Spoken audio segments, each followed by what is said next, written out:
for our viewers, stick around. We're going to have another author right after this. Welcome back to our international talk show, Briggs on Books, where we talk to authors from all over the world about their book, their inspirations, and just learn a little bit about them, because what we want to help you to do is choose the next book you're going to read. Our next guest is all the way from Sweden, author Christer Jufer. Welcome, Christer. Chris? Thank you very much, Mr. Briggs. Tell our viewers where you are in Sweden.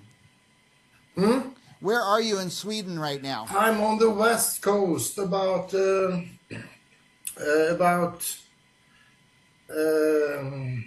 80 miles north of Gothenburg. Nice.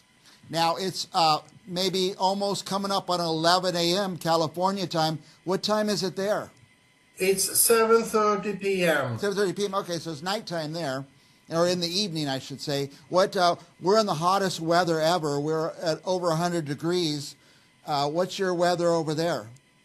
We could use little about that. We could use little from that weather. It's rather cold here, really. Okay. The Swedish summer is, well, like it used to be. It goes up and down, and now it's okay. But you never know with the Swedish summer weather. It's very changing. Yeah.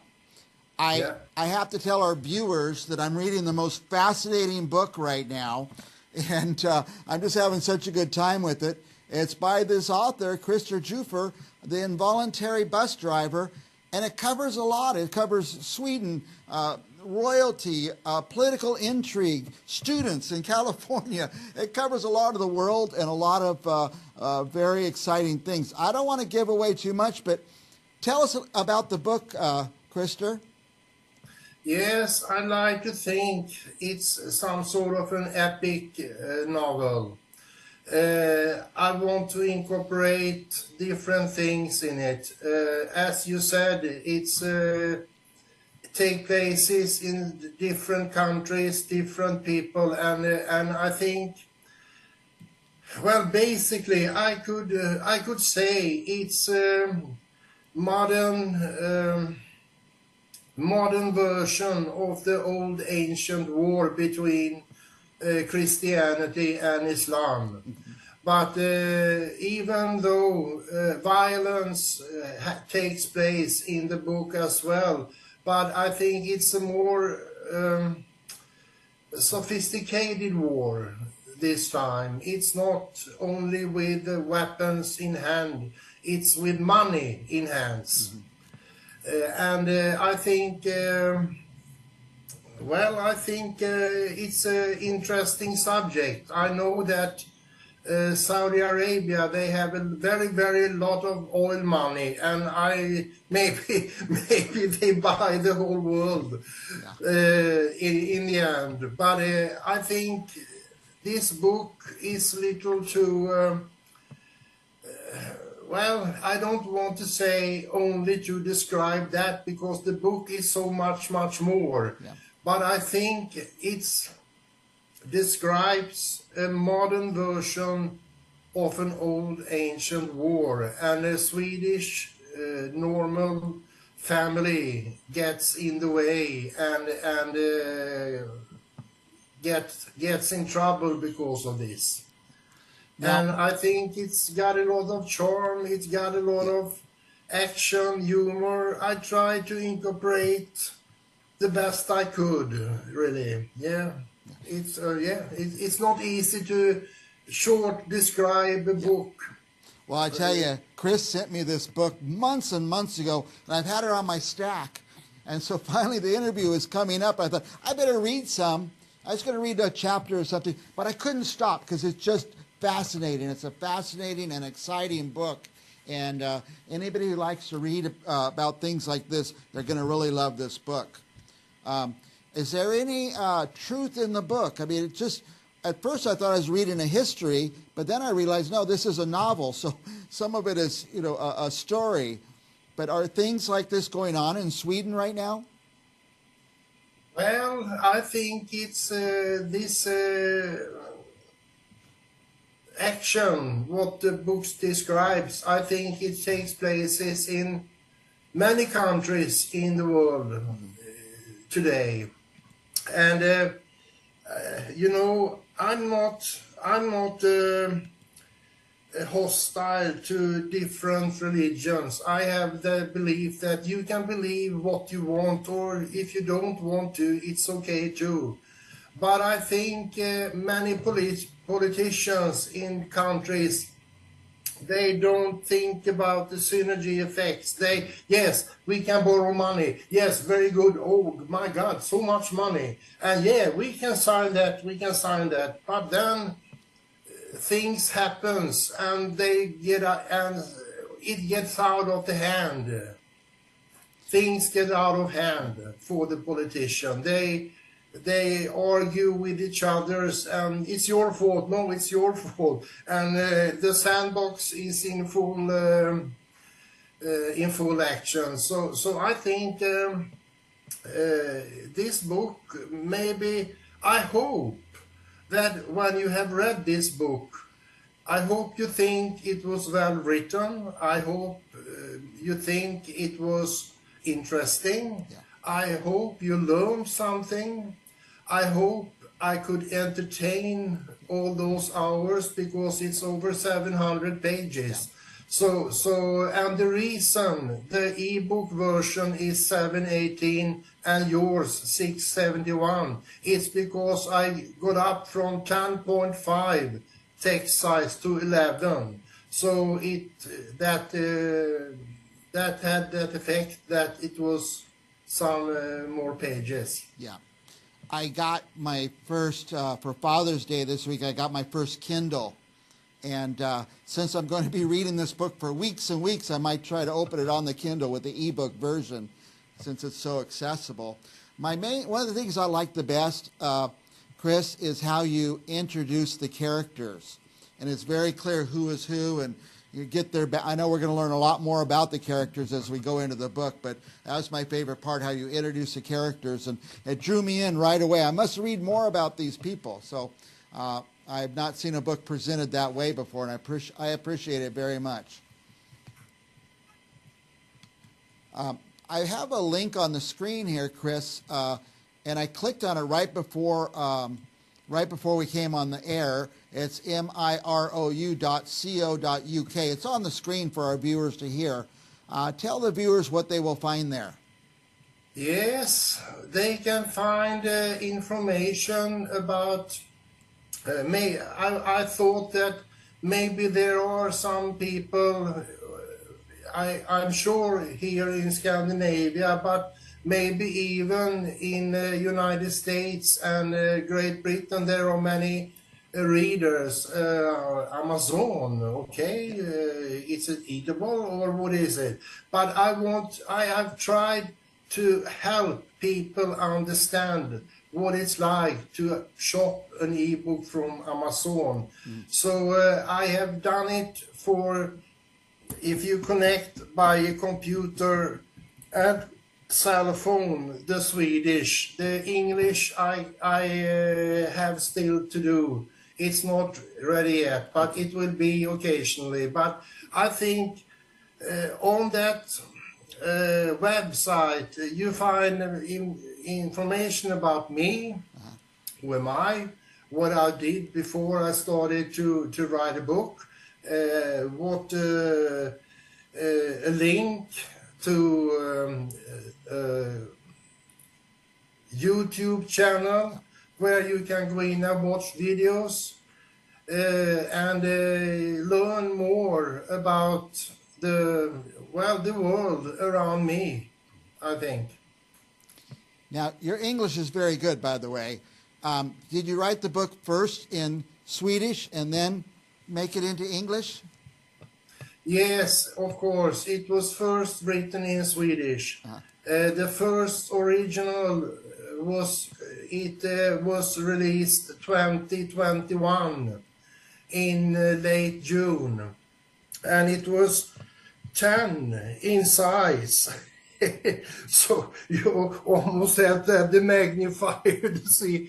And I got, well, the people who bought it, they were nice. They didn't complain, but I got a few remarks that maybe you could make the text a little A little bigger, bigger. yes. So I did. I went from 10 to 11 and from 593 to 718 pages. Yeah. Yes, It adds more pages when you make the font larger. yes, the font was larger because it's a little easier to read, of course. Yeah. Yes. Krister, what are you working on now? Well, I'm marketing. I'm marketing the Marketing, yeah. Swedish and the English ebook versions. I have started to write for a sequel to The Bus Driver. I have written 100 pages something. I don't know for sure. And I love to go on with that, but some other things always takes the time. Yeah. So yes, I would very much like to have time to continue to write on the sequel, but Nice. it will get ready when it is ready. That's right. Maybe next year, we'll see. There's no hurry, Krister, because it's going to take me some time to get through this book. Yeah, of course. But as I said in an email, you have to be aware of there are some grammatical errors and stuff like that, which is corrected in the new ebook version. I see. Okay. But of course, you get the message anyway. I'm sure about that. Yes. Yeah, I did notice a couple, I don't know, grammatical errors, just a different way of putting the words than I'm used to, but I found it very charming. I like that because I really feel like it's being written by a Swedish author. Okay. Yes, obviously, yes. But I think I discovered after that, oh, no, not like that. Yes, it works, but no, I don't talk like that. Right. You don't pronounce it like that. You don't do it that way. So that's why, because I went through everything from the beginning again to get it right. Yeah. But as I said before, even though you find some errors here and there, I'm sure the message and the book itself gets through all this anyway, yes. Krister, we're really out of time, but I just want to give you a minute and say, is there anything else you want to add or tell our viewers? Well, I don't know. I think it's a very epic novel. It's worth reading, and it would be nice if people discover it and get curious about it, and of course buy it. Of course. I will repeat that because it is an epic novel and it is worth reading, and I encourage our viewers to get it on ebook or any of the other versions that it's going to be out on.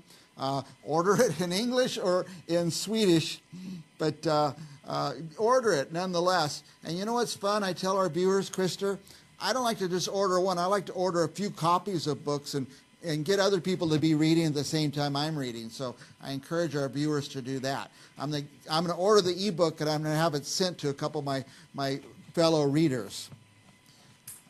Very, very good. Thank you very much for that. All right, Krister, I'm inspired now after talking to you, and thanks for sending me the book, because now, once I started it, I cannot stop reading it. So I hope to have you back on again and again, because you're a fascinating person.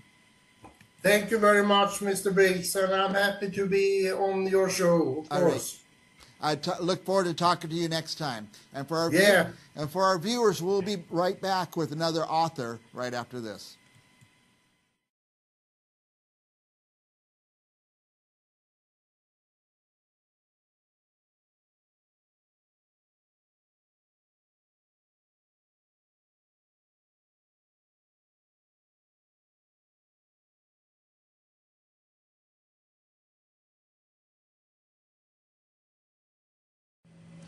Welcome back to Briggs on Books, our international talk show where we talk to authors from all over the world about their books and their process and how they got from the beginning to the end and what happens after you finish writing. You got to get the book published somehow. So we like to have a lot of authors on who tell us just that. How did you do it?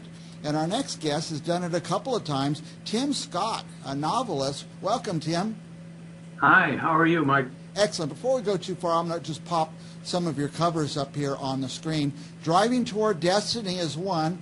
Hang on, Tim. We're having some technical issues. It's 103 degrees where we are today. And the computer equipment, everything's acting up a little bit. But it's working fine. And there's Destiny Uncharted. Tell our viewers, Tim, where are you located?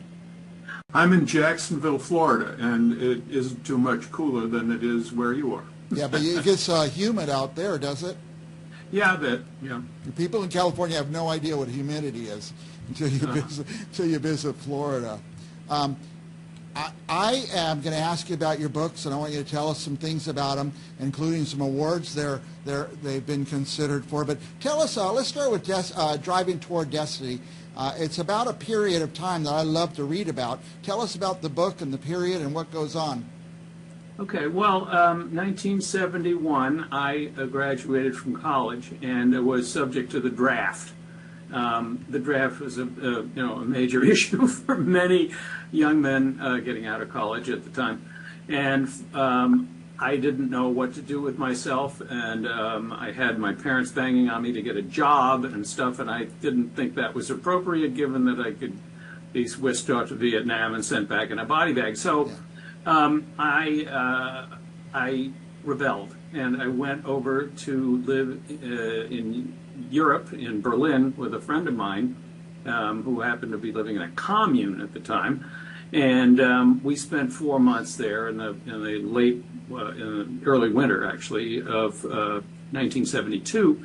And he was a biker, and he talked me into buying a motorcycle, and then he left, and I went to, I didn't want to stick around Berlin. This is all part of the story, so that's what I'm telling you. So I drove the motorcycle from Berlin all the way down to Athens and across to the South Shore of Crete, and there were reasons for that. And a lot of this is autobiographical, but it turns fictional in certain aspects of it too.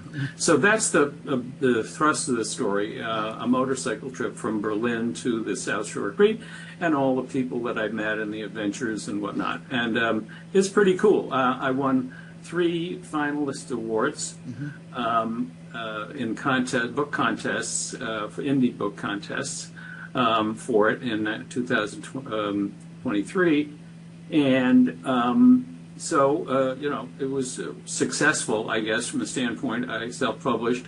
As I told you earlier, it's pretty hard to get these things marketed. So I can't say I made a lot of money at it, but it was an adventure in and of itself. And it was great to write the story. It wasn't a matter of catharsis. It was a matter of having fun writing a story that I enjoyed the time doing. Yeah. So after I'd finished that and I needed a new project, I had in my mind, hey, I can extend this story. And I did. I wrote a second book, Destiny Uncharted, which is totally fictional. But I found that by writing the first book, I'd learned a lot. Yeah. I mean, I had to teach myself what a novel was made of in terms of when you write it. I mean, I have a master's in English, so I know how to read a book, but when it comes down to writing it, that's a different story altogether. You've got to satisfy the reader, and you have to know how to do that, and you have to meet the reader's expectations when you're writing the book, because he's reading the book, and if you don't hit the kind of milestones he wants, he's going to put the book down, and that's going to be the end of that. So you want to know what you're doing. How long did it take you to come up with and write the first book compared to the second book? Well, the first book I was learning on the go. So it was a matter of learning and writing and learning and writing. It was about 2 years. Wow. the first year was I studied how to write the book, and then it was a long book, much longer probably than it should have been, but I got it down. The second book was a completely different experience because I learned that there was too much in the first book. I learned how to make it more crisp, it clicked, and the dialogue was much more. I'll say apropos, it was on point. And so it only took me maybe 8 months to write that book. And it's much shorter, but it has more characters, and it has a larger appeal. There are more women in it. A woman friend of mine who's read the book said, "Oh, you write women very well." Nice. That's nice to hear. Yeah.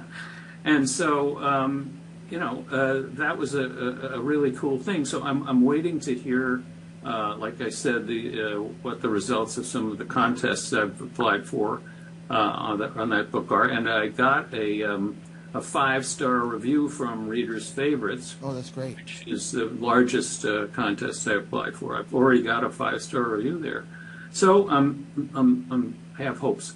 I'm one who I read and read and read, and I spend a lot of time trying to decide what my next book is. And that's why when I see these little awards and notices that a book will get, it sure helps me make the decision a little easier.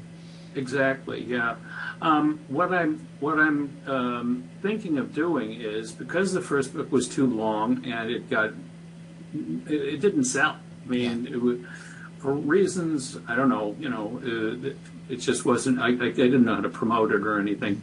I'm thinking of, and actually I'm working on tearing it down and turning it into 3 books and making that into a series and adding the 4th book as a 4th book in a series and remarketing it and getting an agent, hopefully, to sell the series to a publisher. Agents don't like to work with books that are already published, but if you can demonstrate that you have really reworked the material and made it into a marketable product, I think I might be able to do that. I've already removed at least 20,000 words from the first book, and cutting it into 3 books makes, and each one has a beginning and a satisfying ending. So, and publishers apparently like series. And if they take it, that also gives me more credibility with them. It gives me a larger platform to be able to work off from their standpoint. Yeah, I love to read a series too. So sometimes at the end of the book, you're not ready to let go of the characters, and exactly. That's why I love a series to come back. Well, I'm going to get that first book. First of all, I love to read about that era, Vietnam and uncertainty and not knowing, what's going to happen to you, and adventures people that age go through. And I want to read it, and then I hope you rewrite it, and then I'll get to read it again in more of a expanded version. It has, I mean, that was my period from the standpoint of growing up into larger life is concerned, but I tried to make it as universal as possible. It's the Siddhartha is one of the books that we all read back then, but that has a universal appeal. I mean, Hess won the Nobel. Siddhartha is a great book, and there are some other books I've mentioned in there that have that same appeal. Let's go to this second. Tell us a little bit about the other book, Destiny Uncharted. Uncharted, okay. Right. Well, that, like I said, is an extension of the first book. I didn't, the first book I left off, it's sort of hanging, and I left it that way on purpose because I heard from someone on the Authors Learning Center that if you're going to write a book, don't close it out completely because you might want to have an extension somewhere along the line. And that's what I did. And so the second book picks up very naturally from where the first book leaves off. And it allowed me, because it's really fictional, it allowed me to bring in some stuff that I knew actually was happening in reality that I'd been thinking about for a long time, and so I made that as part of the plot, and have the guy who had grown up in the first book up to a point, all of a sudden hit this reality that the second book presents him with, and he has to deal with that because he didn't stop growing up. He found out he didn't stop growing up necessarily at the end of the first book. So the second book sort of caps that off in a different way. So well, tell me about the real life story. How did you land with the war and the draft and stuff like that? Yeah, well, okay. I was over there, and I was in Crete, and I came back from Crete. I won't give away the whole plot of the book, but as I came back from Crete, I was in France, and I figured I better check in with my parents. I'd been over there about close to 6 months, 6 months. And it was cheaper living in Europe at the time than it was in the United States. Let me tell you, it was quite a bit cheaper. And so, and of course, I was staying in youth hostels, and I wasn't exactly living high.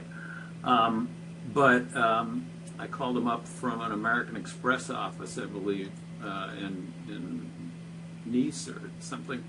And I learned that I had not been drafted. My draft number was not called. Wow. And it had been called the year before. Uh-huh. Okay, so that was the sweat, Oh, man. And that was a major relief. So then I sold the bike and came home. Came home. Okay. Picked up my life again. But had there not been the draft and the war, you probably would not have gone on that adventure? Oh, no, I don't. No. Why? Why should I? Yeah. I mean, I would have followed what my parents had me do, and that's one of the main themes in the book. Is, look, you gotta follow your own path. You can't just do what somebody else tells you to do. Yeah. That's a main theme in the book. Great. That's a great story. Now, Tim, where can people buy these books? Get them on Amazon, Barnes and Noble. Amazon, Driving Towards Destiny. Just go to books, Driving Towards Destiny. Yeah. There it is. All right. I would like to hear more of your stories. I'm sure you got a lot more in you. Well, thank you very much for having me. I really appreciate it. All right. And for our viewers, don't go anywhere because we've got more authors coming up right after this.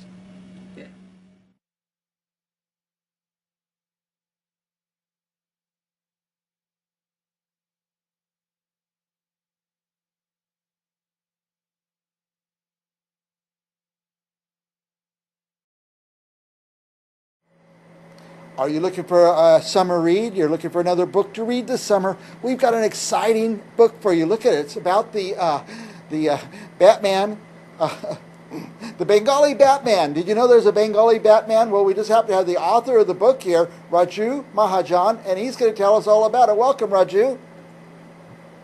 Thank you very much. I'm really excited to be here. I really appreciate you inviting me. Yeah.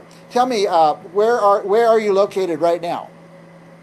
I'm located in Washington, D.C. Okay. More specifically, it's called Bethesda. It's a suburb of D.C., but metro-wise, it's Washington, D.C. Yeah. I would presume you're going to be in another country, but welcome regardless. We're happy you're here. Where is this set? Where's Bengal? So the geographic area, Bengal, it is divided into two parts. One is the independent country called Bangladesh. So I'm from Bangladesh. Okay. And the other part is a part of India. It's an Indian state. It's called West Bengal.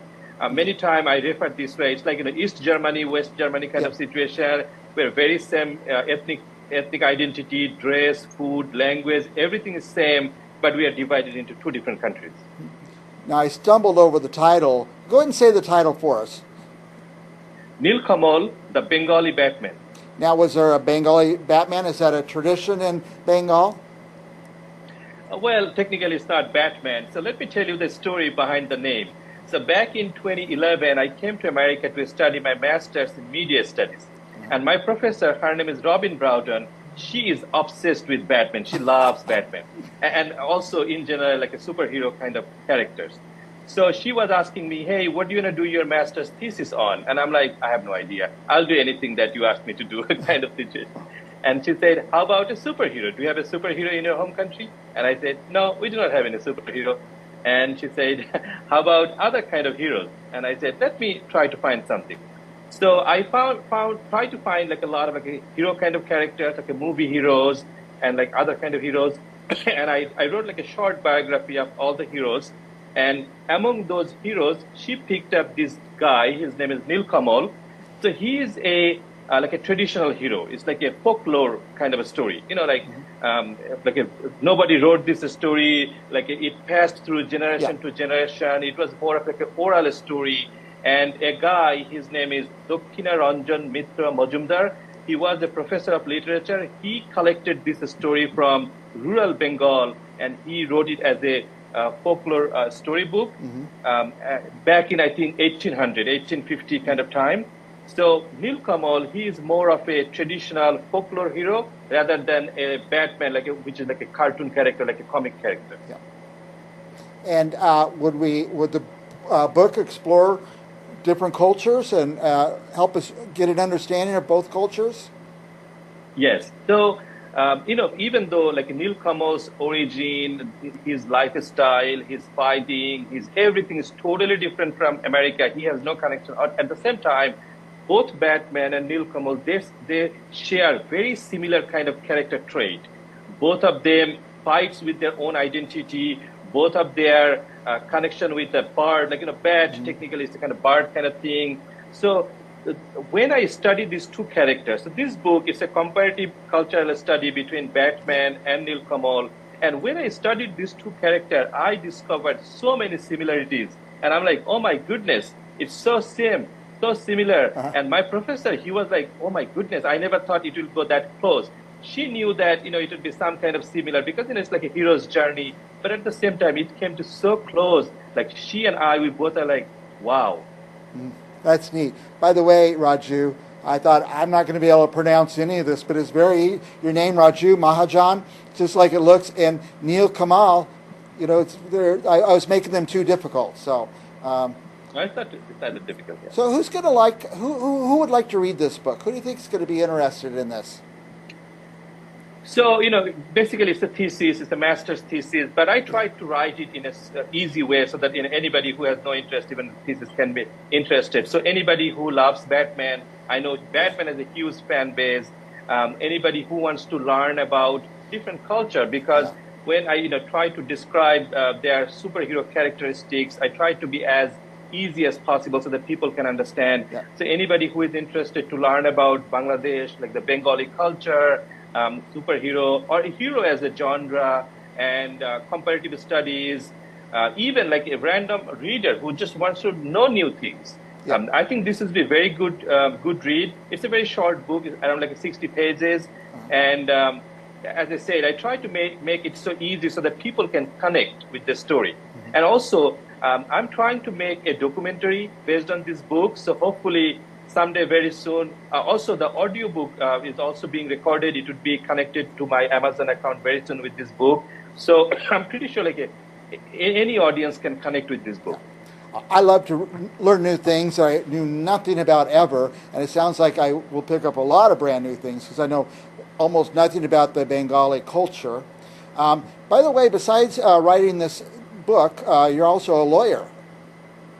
Yes, I am. I am an immigration attorney. I do immigration work. A lot of also I represent people from different cultures. So that also has some connection with my writing.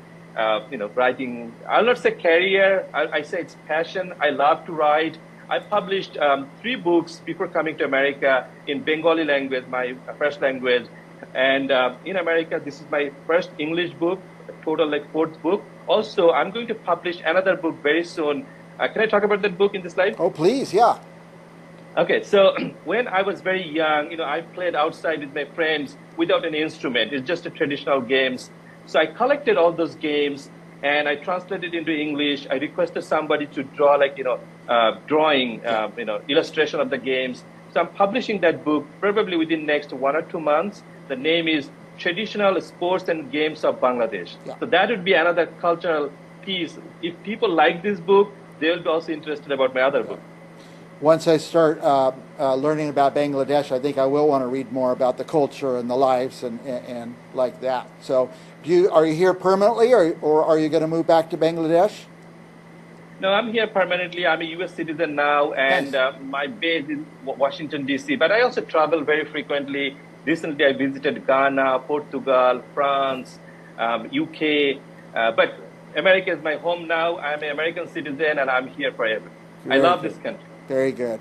Well, this is an exciting book. It's different than any book we've ever had on our show, and I think people who love to study culture or who have interest in this kind of genre with the Batman and things like that will enjoy this book. I'm going to read it just because I want to know more about the Bengali culture. Anyway, Raju, thank you for coming on the show. Any last thoughts? Anything you want to share with our viewers? All I want to say is that, when I studied this Batman and Neil Kamal, Yeah. I found so many similarities, even though they both are from different genre, different culture, different time, everything different. So my message to everyone is that, we all human beings, we share a very same kind of inner side. So this is a big world. We all human beings, we love each other. Together we will make a better world every day. So I request everyone to love each other, love your neighbor, and let's make a better world together. Very good. Raju Mahajan. It's easy. It's easy. I have the website on the screen. Go visit his website. Order the book. Make this your next read for the summer. Thank you, Raju. I really appreciate you taking the time to come on the show. And for our viewers, don't go anywhere. We're going to have another author right after this.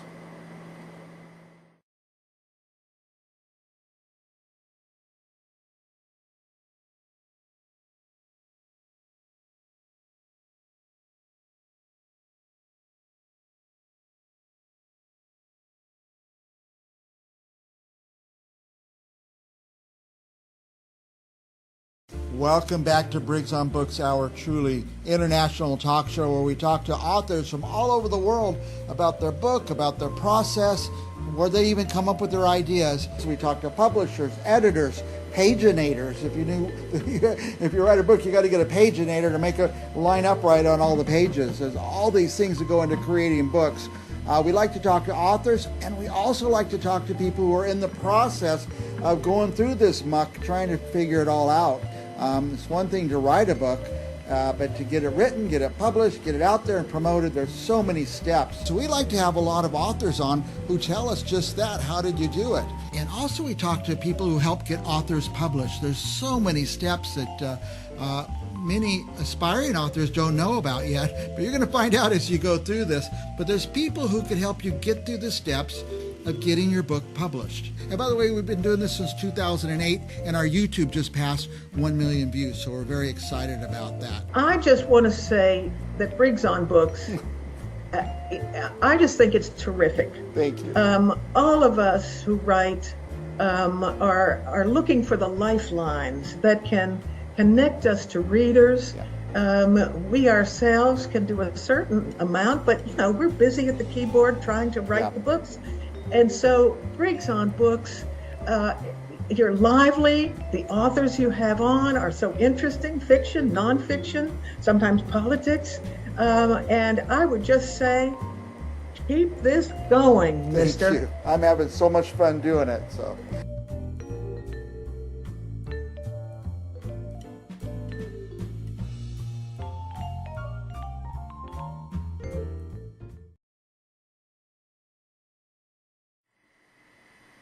Are your children doing their reading over the summer? Kids got to be read to all the time, or they need to start learning to read. I've got a treat for you because we have an author of children's books here on the show. Amy Phillips, welcome, Amy. Hello, thank you.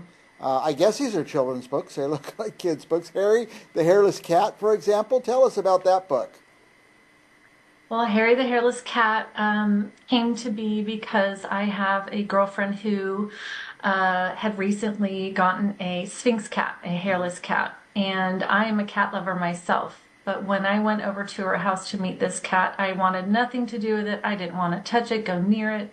Didn't seem like an animal that I wanted to get to know because of how it looked. And I got home and I thought, this is a story I want to tell because it relates to humans and it relates to how we sometimes judge people and, the whole judging by a book by its Yep. cover. And I felt Literally, like, yes. well, once I got to know the cat, I really liked the cat, and that's how the story began. By the way, I love the cat paw prints up the side of the book. Yeah, me too. Amy, who is this book for? What ages? This book is for kids ranging from 3 to 9 years old.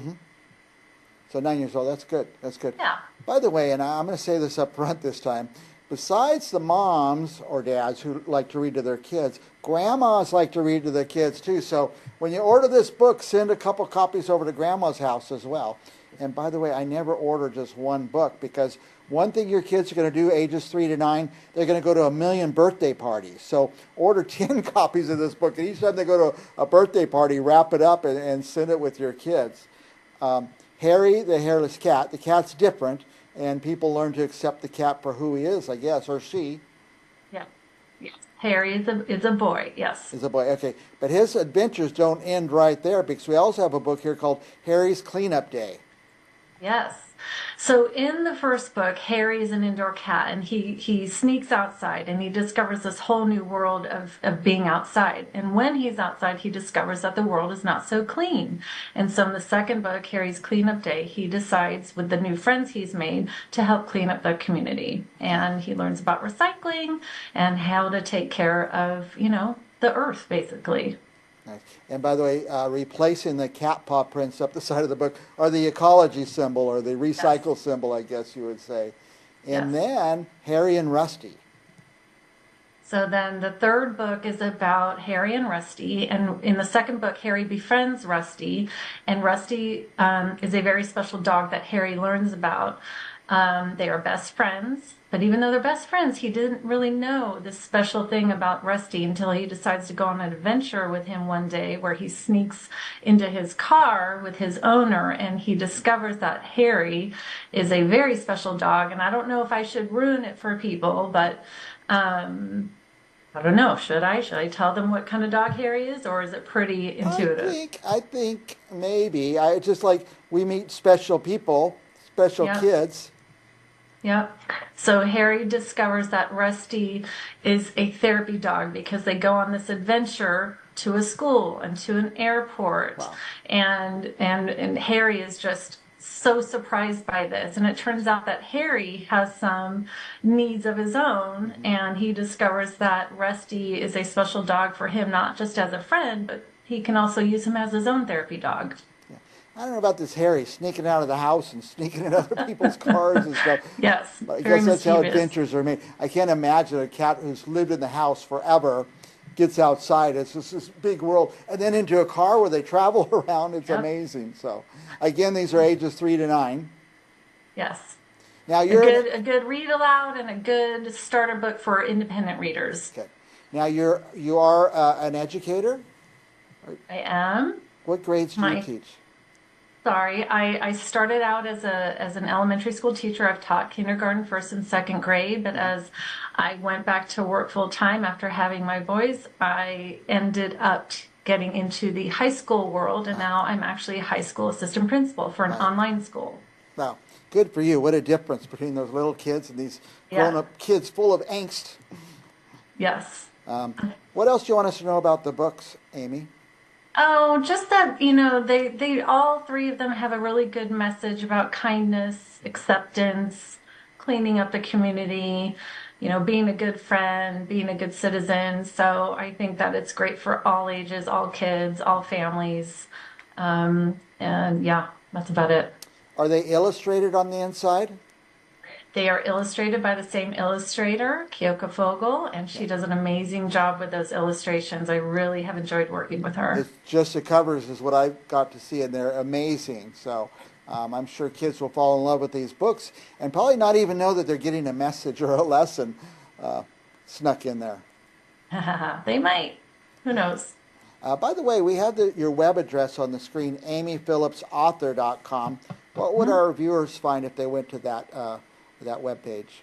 Well, you can find my bio, a little bit about me. You can find the books. You can order the books straight from there in the links. You can learn about each story. You can see the events I've done and attended. I go to farmers markets and I read my books there. I've gone to coffee shops for story time. So you can see the events I've done already and some upcoming events. Yeah, whenever I can order directly from the author, I love to do that. I feel like I'm making a special connection or somehow relating with the author, so I love to do that. So nothing against Amazon, but I like to go direct when I can, and here you've given us the opportunity. So 3 children's books. What's coming up next, Amy? Nothing in the works right now. I'm taking a break for a little bit, focused on just these 3 books, and we'll see when I get inspired again. Yeah, it'll come to you. I guess being a high school assistant principal is pretty hectic in itself. It can be very busy, yes, but it is online for a chartered independent study school, which makes it a little bit different. But I absolutely love what I do. It's been 12 years, and I love working with this age group of high school kids. And that's here in California? Yes, yeah. Mm-hmm. I just love that there's more options opening up for students who might otherwise be, swept away out of the mainstream systems that exist, and that they have options and other opportunities. Amy, we're about out of time. Any last thoughts you want to tell our viewers about the books, about you, about anything in the world for that matter? Gosh, no, I just encourage you to check my books out. I think you can all gain something from them. I think the kids are going to love the illustrations and the stories, and they will learn a little something along the way. And just thank you. Yeah, thank you for your time. My pleasure. And I'll say one last thing. Buy these books. Don't buy one. Click 10 of them, because you're going to be giving away gifts all year round, and books are such a great thing to give us books. I guarantee you, if your kid gives this book, or if you buy 5 of them and your kid goes to 5 birthday parties and all the kids have that book, they'll still have it in 5 years and 10 years. People don't throw away books. So thank you for what you do, Amy, and thanks for taking the time. Thanks for taking the time to come on the show. Appreciate it. Thank you. And for our viewers, don't go anywhere, because we will be back with more authors right after this. That was great, Amy. Thank you. Thank you very much. Appreciate it. All right, I appreciate it.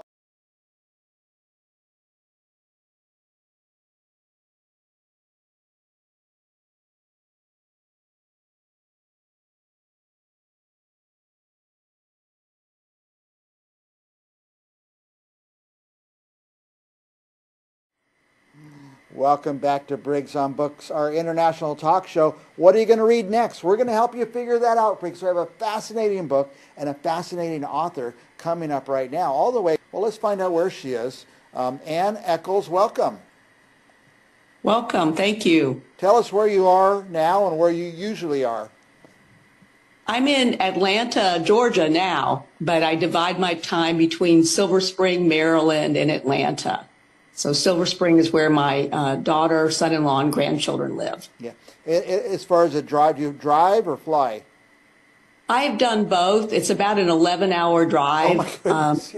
Yeah. So I like to fly, but I can do the drive, too. Yeah, I've got an idea now what the distance is. By the way, here's the cover of your book, A Tale of Two Maidens. Tell us when it's set, what the genre is. Tell us a little bit about the book.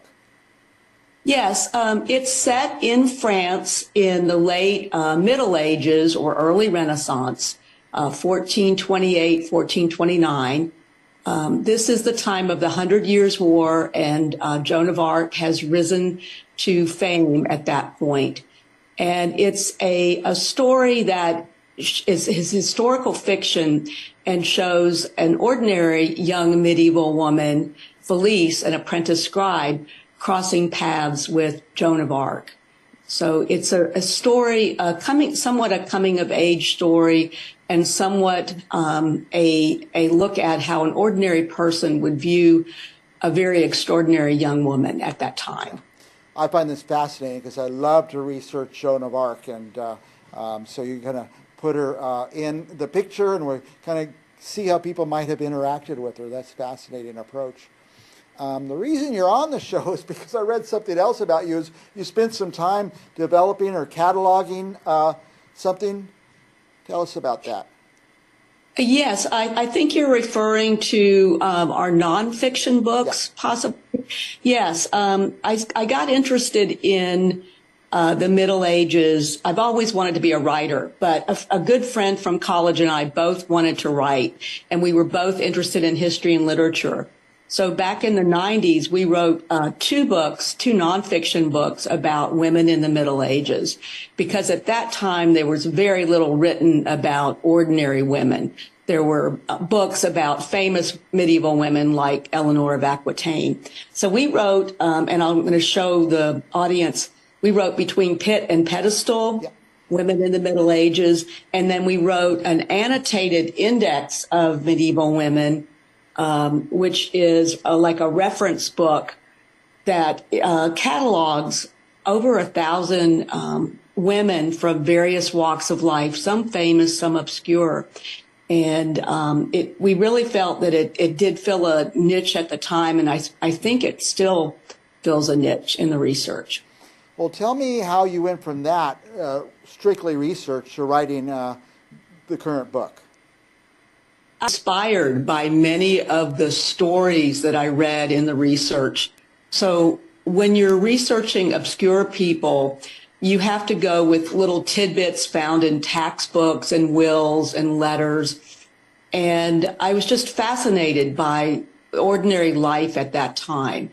So I basically used the tidbits I found in my research and then did a lot of research on ordinary life in the Middle Ages, life for women in the Middle Ages, and developed, and also I traveled several times to France to actually see the places that Joan of Arc would have been. And, I'm fascinated with old houses, old artifacts, and they're still there in France. And so I was able to draw upon that as well. It's amazing how many old structures are there.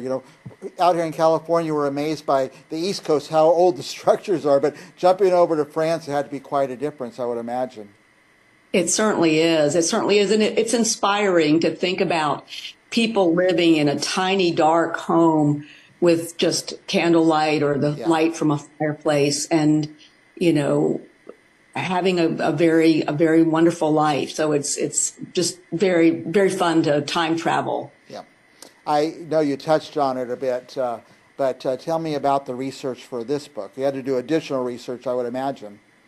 Absolutely. I had to really research the life of scribes at that time, what it would have been like to spend your days copying books. I also had to research the 100 Years' War.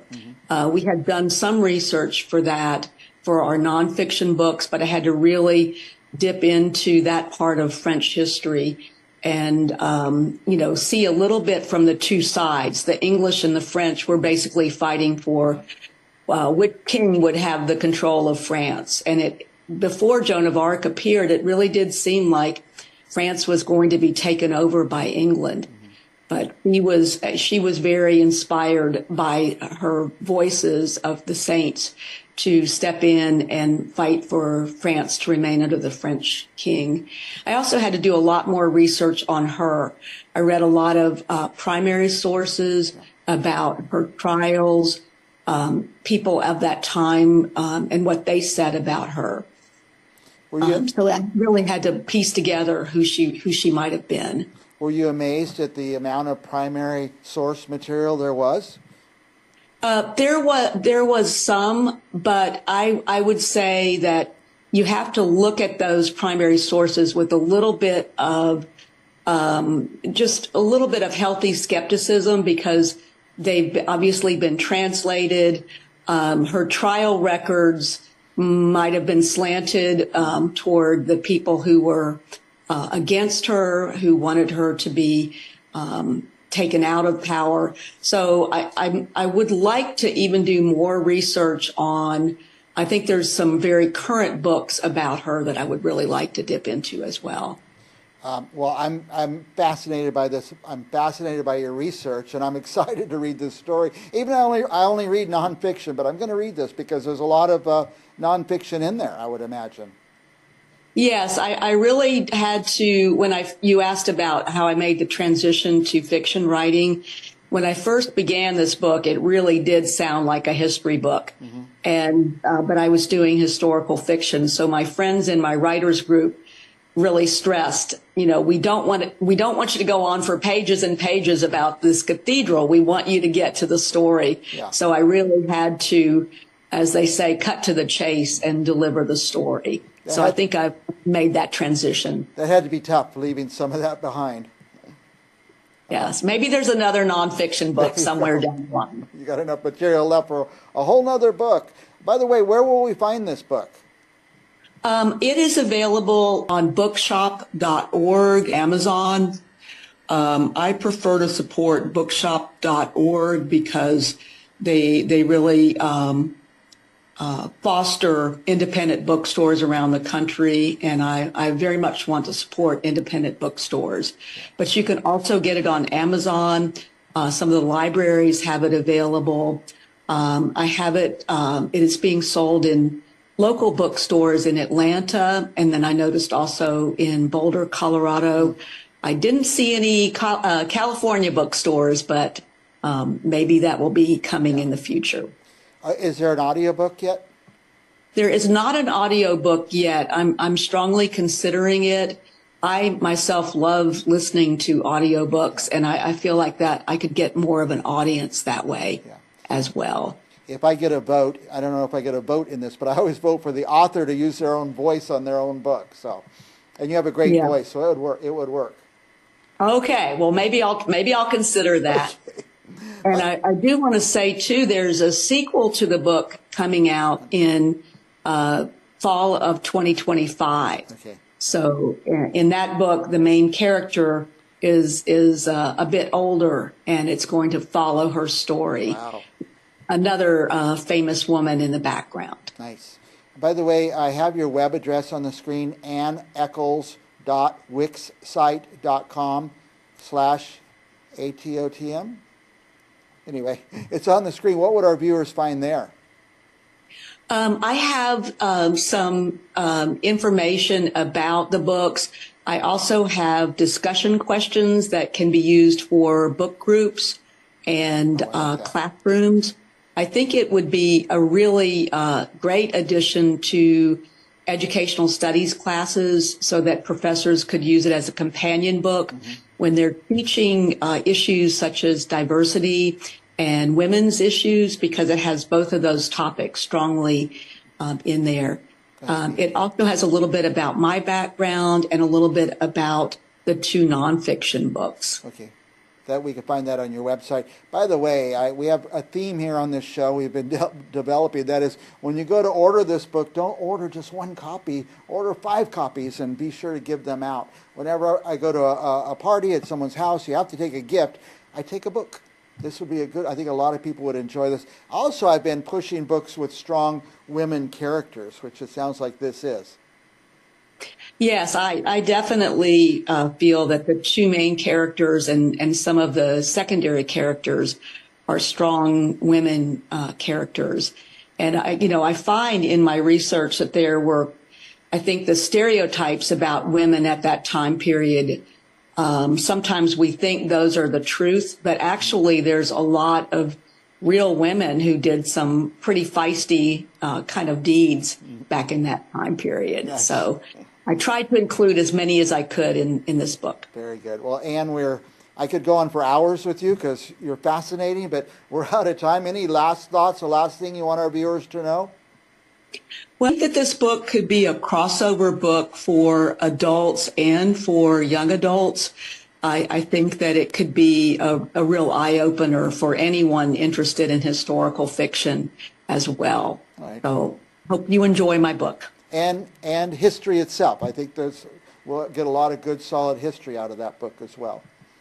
Yes, indeed. All right, and for our viewers, don't go anywhere because we'll be back with another author right after this. Thank you so much, Anne, and I hope we're back on the show again soon. Thank you, Mike. I certainly enjoyed it. My pleasure. Bye.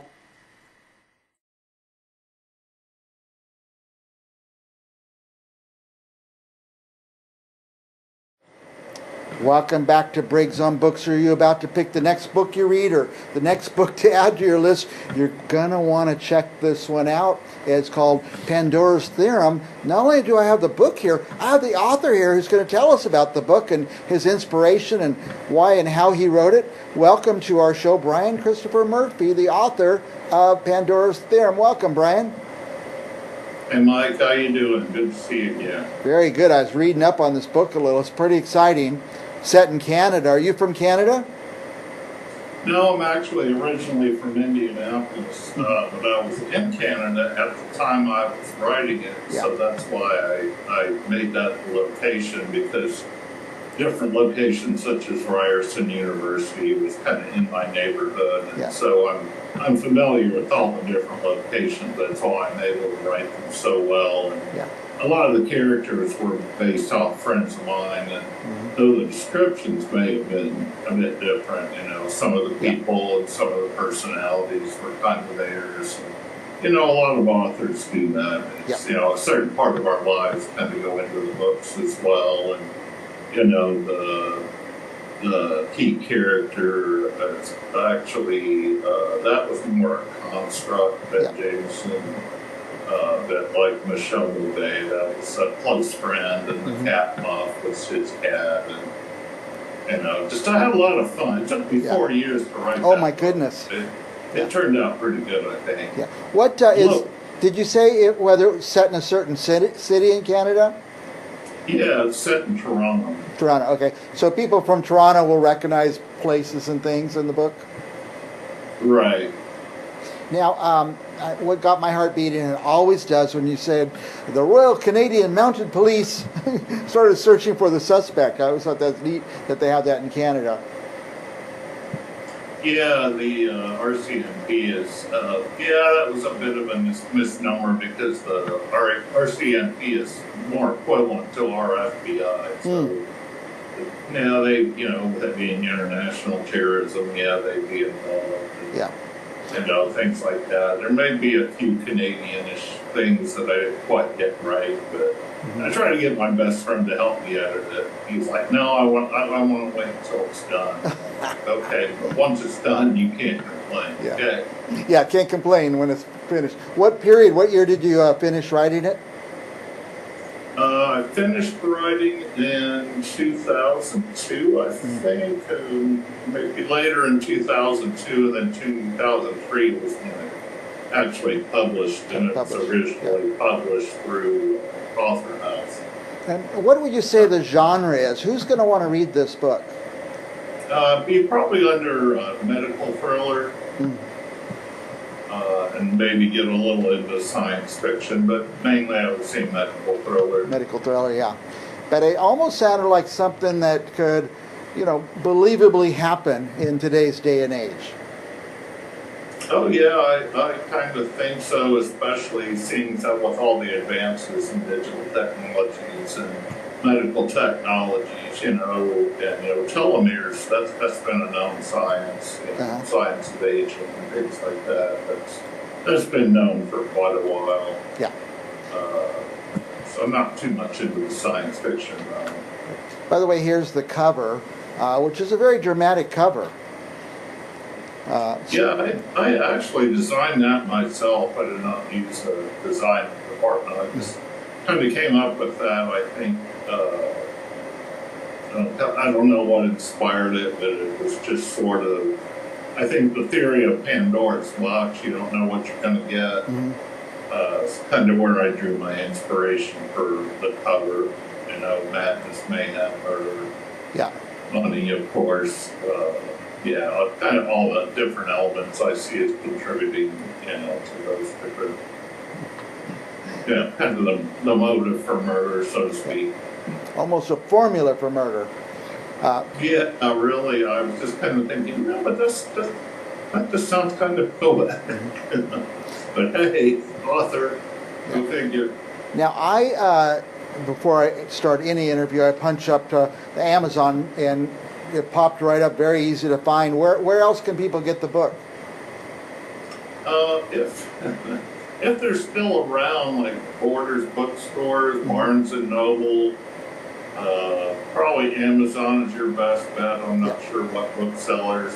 There's really only three book distributors, like Baker, Taylor, Brown, and I can't remember the third. Yeah. But so where else? But definitely Amazon. I know it's available there, hardcover. I'm sure there are places where you can find paperback copies. Yeah. With it having been available for so long, I think it shouldn't be too hard to find. Yep, they should be out there. If they're out there, they're out there. You can find them, that's for sure. And now is it in? I call the versions you have analog, good old hardcover and paperback. Right. Because see, one of the issues that was supposed to be the first book in a trilogy I was working on.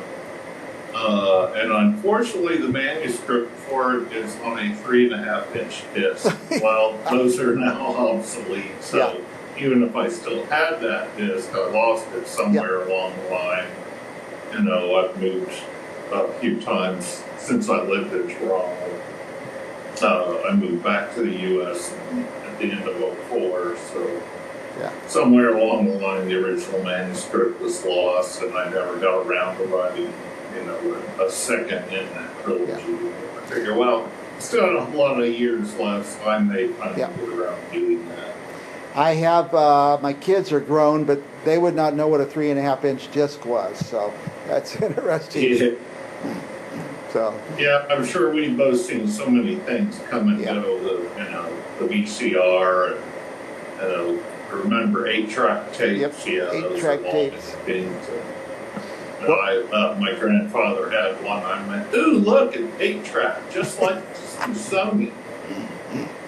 Well, you could send the book out to a typist and just have them retype the whole thing for you. You'd have a manuscript, and you're young. I mean, you're really a young man, relatively, and there's plenty of time for you to come out with the two more in the series. It's really amazing today's digital technologies, and of course we got print on demand now. Because back then, to publish a book, it was a minimum 10,000 copy run. Whereas now they can be printed as they're ordered, and it may take a while if you order a copy to get it. But again, it's being freshly printed and minted, and because that was some friends said they ordered a copy, but it took forever to get it. And I'm like, well, back then it would have.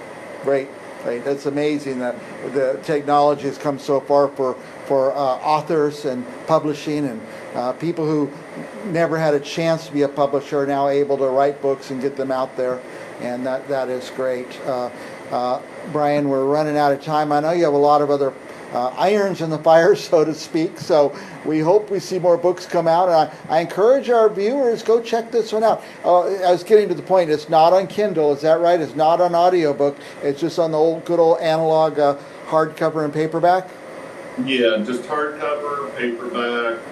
I've done a lot of recent writing, that's some articles available on LinkedIn about leadership in the 21st century. And I've still got some works out there. I have a book outlined about adulting through the generations that may be coming into a book form.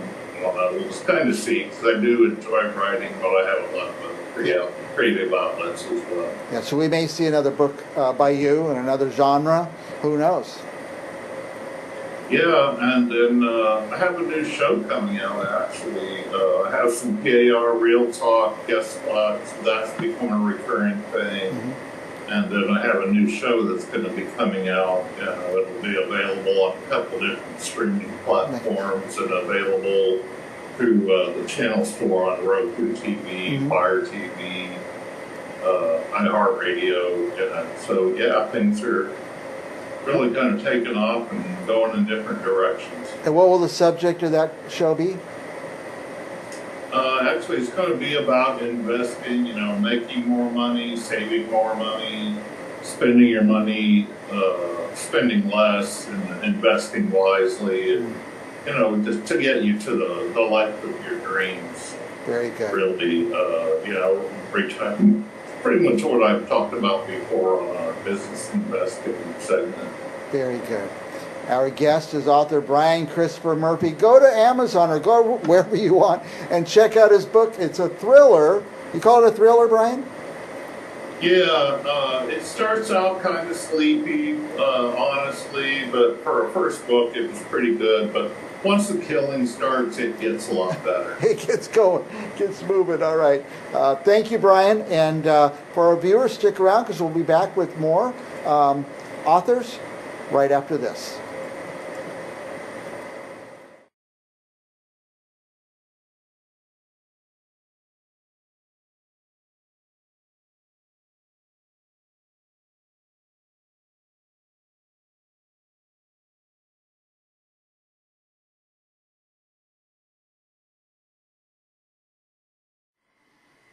Welcome back to Briggs on Books.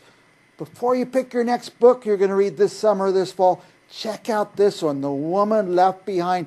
It's a fascinating tale. And by the way, I just happen to have the author here, Christos Morris. And Christos is the guy who truly makes this an international show because he goes from Greece to Minnesota to Australia. Where are you now, Christos? Well, I'm in the tropics of northern Australia. I used to live in Melbourne. We moved up here 3,000 miles away in a tropical paradise, which is normally very hot and warm. The ocean's going to be a block away. And however, tonight or this morning, because it's 6 o'clock, 6:30 in the morning, the temperature is the coldest it's been in 30 years. Oh my goodness. Can you tell us what that is in Fahrenheit? Well, or centigrade, whatever you guys do over there. Listen, what tropical cold you'd laugh at. They hear people go berserk and wear UGG boots when it's 50 degrees. So. Well, it's early afternoon here, and it is what there, morning, early morning? Early morning. Yeah, and we're at in the triple digits, 110s in California, and you are having a freeze or a heat wave? Well, right now this is our winter. We have two seasons. We have a dry season, which none of us ever knew who come from another climate. Yeah. It has a dry season. It could be no rain for 2 months. Or the wet season where we can get 3 feet of rain in a month. Oh my goodness, yeah. So, and the humidity is 100%. So it's well, Minnesota was very similar. We had snow, winter, and then we had road fixing season. Those are the only 2 seasons in Minnesota. Yeah. By the way, our author, Christos Morris, is a storyteller. Before we even got on the air, he's told me, I think, 3 different stories, and great stories, too. I don't know if we'll get any of them on during this interview, but here is your book, The Woman Left Behind. I think it starts in Greece. Tell us about the book, Christos. Well, I'll tell you the beginning of all this, and talking about storytelling. When I was a boy, my father, after dinner, would take my sister and I, and we'd all lay on the couch. And the couch was, a little narrow little thing, and we're hanging on for dear life. And he would tell stories about the old country. Now, he was a storyteller. His sort of stories were visual. They're like paintings. And it allowed me to jump inside his paintings. And I could walk around the island. I saw the Aegean Sea. I smelt the salt air. I could go into the orchards. I met the donkeys, all this sort of stuff. He had a life that was so exotic to me as a child in Minnesota. I lived in a Swedish neighborhood, so it was not Greek. And that set me up for life. That storytelling.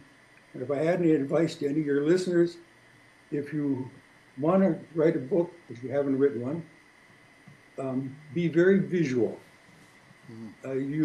People will remember what you say if you can see what you're going to write ahead of time. And if you can do that, it'll be helpful. And that's basically what I learned from those stories of my dad. And that's how your dad told his stories, it sounds like. Yeah. Amazing. So they start in Greece, and I don't know how much we could give away, but a young man, he wanted to get out of Greece, he leaves Greece, and he left something behind. What was that? Well, he left a few things behind. He left behind his wife who loves him, and he sort of had a life of failure. And at the time of the turn of the 20th century, Greece was under the Ottoman Empire, and success there was almost impossible.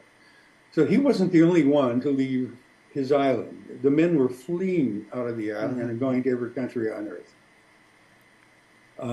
He had first tried to go to Britain, and they said no. But if you fight in the Boer War for us, we will allow you in. Well, he fights in the Boer War. They didn't allow him in. And he ends up on a ship trying to find his way back home, and he gets sick, and they throw him overboard, thinking he had the. Yeah, they did. It's a true story. And they threw him overboard, thinking he had a problem, that he had the plague. Well, he didn't have the plague, and 6 or 7 days later, he's picked up by a Norwegian freighter. His tongue is purple, and he can't breathe because it's just swollen from the salt, and he survives. So he returns home and says, I gotta go find the American dream. Yeah. And he leaves his wife behind, and he leaves behind a painting. Now, there's a painting by El Greco that had been passed down for 300 years. And it's been sought after. It was a stolen painting by a Venetian aristocrat who never paid for it. And El Greco knew an early ancestor, and he stole it back. Well, of course, this was a sin beyond description. And apart from the death penalty and or going to jail forever, the painting was sought after for 300 years. So he hides in a Greek burial crypt, and he leaves that behind. And he heads off to join his brothers in Minneapolis, and he has no idea that the early 20th century is problematic in getting a job. So what happens after all this? Look, it's a story about loss. It's a story about displacement. It's a story about corruption. It's a story about people longing to fit in. Now, all that has to do with the problems that were going on, but really the bottom line of this story is the story about love. So he hasn't quite worked that out yet. He goes away telling his wife that he will be back a very successful man. But success is not easy to find. And years pass by. So he's been identifying with this. He finds out that the painting has been stolen out of the burial crypt. Oh, boy. And he identifies with El Greco because El Greco had a hell of a time in Venice, and he was treated poorly. And he went on to Rome, and he was also a very arrogant man, didn't help. He went on to Rome, and it was impossible. He couldn't get jobs, and he went to Spain. So he saw those problems as his own. The problems he was having were very similar. That the painting has disappeared, is gone, after 300 years of looking after it and hiding it in the roof of his house, was almost too much to bear. Yeah. So anyway, many years pass, and Marocco, his wife, has to survive. And the only way she can survive is by pretending he's dead. And the very opening chapter of the book is the fact that when he left, he also left behind the fact that he didn't know his wife was pregnant. Oh, boy. So she was not going to hold him back by saying, I'm pregnant and you have to stay here. She wanted him to have his dream. Now, the story of Greek women is not a good one. Right. When they got married, you allow the men to dream, but the women cannot. Yeah. Yeah. And so she writes her husband in the very first chapter 18 years after he has left. The son is 18 years old. Oh, boy. His dad has been sending him letters about the glories of America. He doesn't believe any of it, but he's trying to tell him how life is great, the fishing is terrific, yeah, beautiful scenery, and the people are treating us very well. Jobs are everywhere. Of course, jobs were not everywhere, yeah, and houses were being burnt down if you were Greek or Italian at the time, and run out of town. I mean, you wouldn't believe the stuff that was going on back then. And similarly, where they're being blamed for all migrants, but in particular if you had a darker skin, from southern to Italy or southern Greece or something, and the poor Chinese, they copped it. And in 1924, they passed a law called the Johnson-Reed Act that stopped Greeks and Italians from entering America. But his son goes there as 18. And the letter says, your son is coming. I can't hold him any longer. Your letters have got him here, so it's you. You've got him now. He got the dream himself. He's got to go to America. He's looking for the American dream. Yeah. He gets there, and they're very different men, totally different men. One is very practical, his son, and Stratis is a man whose head has always been in the clouds. It's sort of like the relationship between Plato and Aristotle. Plato has a painting called by Raphael, called what's the name of it? The School of Athens. Yep. And every intellectual is in this painting for the 5,000 years or something. And in the center of it we have Aristotle on the left, on the right, well, on the left and the right we're looking at, and Plato on the right. Plato is pointing to the sky and Aristotle is pointing to the earth. Aristotle says, keep your feet on the ground. Yep. And Plato is saying, no, I'd rather have my head in the clouds. Yeah. And there is a difference between the two men. Yeah. Christos, they only give us 10 or 12 minutes here. I want to hear you talk all day long. But tell us where people can get this book. You've sold me on the book. I'm going to get the book right away. Where can people get that book? All right. I have a website, ChristosMorrisAuthor.com. Yeah, we had that right on the screen here. ChristosMorrisAuthor.com. Author.com. Yeah. There's a website there. It'll say all the stuff, what I've written. I haven't. This is my second book. Okay. My first book won an award in New York, so and I had never intended on being a writer, at all. I was more interested in archaeology or quantum physics or something, but not to write a book. But I met an archaeologist in my first book who told me the most amazing story and showed me the things that he had buried. I accused him of burying. That's how I met him. And he wrote a massive article in the National Geographic. I read it and immediately got on an airplane and went to Crete. He was director of the National Gallery. And I got in the office after about 7 tries, lying. You wouldn't see me. I'm not an archaeologist, just nothing. And he said, how can I help you? You're a very serious man. And I said, well, I read your article on National Geographic and I want to know why you lied. And he said, I beg your pardon. What do you mean by that? And I said, you didn't tell the truth. And he said, why didn't I tell the truth? And I said, you don't believe the dead are dead. And everything fell over. And he said, what are you doing now? And I said, I had a plane ticket in an hour. And go back down. And I said, nothing. And he said, he calls his driver and he takes me up to the mountains and we stayed for a week and he showed me everything. Wow. And I said, you've got to write a book about this. And he says, I have a reputation. I'm the best known archaeologist in the world for Minoan and Mycenaean studies. You write the book. I said, all right, I will. Okay. That's the beginning of an author. That's how it got started. That started. And that book won an award, so somebody liked it. Christos, Anyway, they're telling me we're totally out of time, but I just want to give you a minute. Any last thoughts you want to tell our viewers, readers, about you, about anything in the world? Well, look, enjoy the book.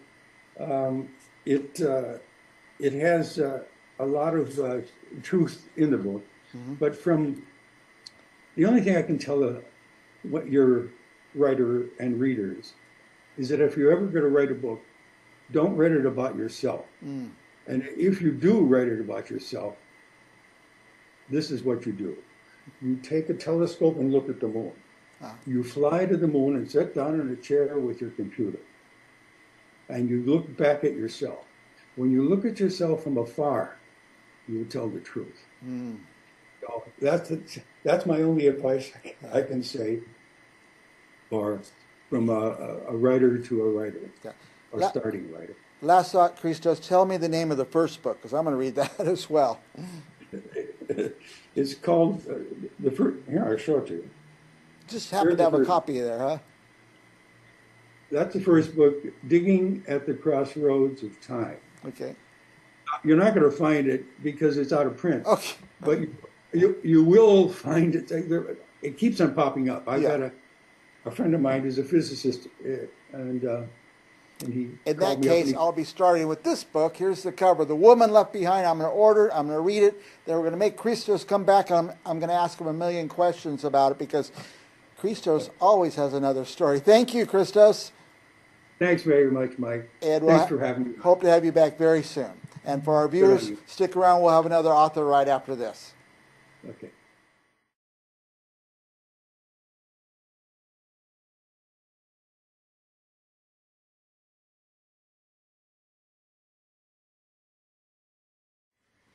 Welcome back to Briggs on Books. Are you about to pick your next book? Are you about to pick your next gift to give to somebody who's young, like 3, 4, 5, 6 years old?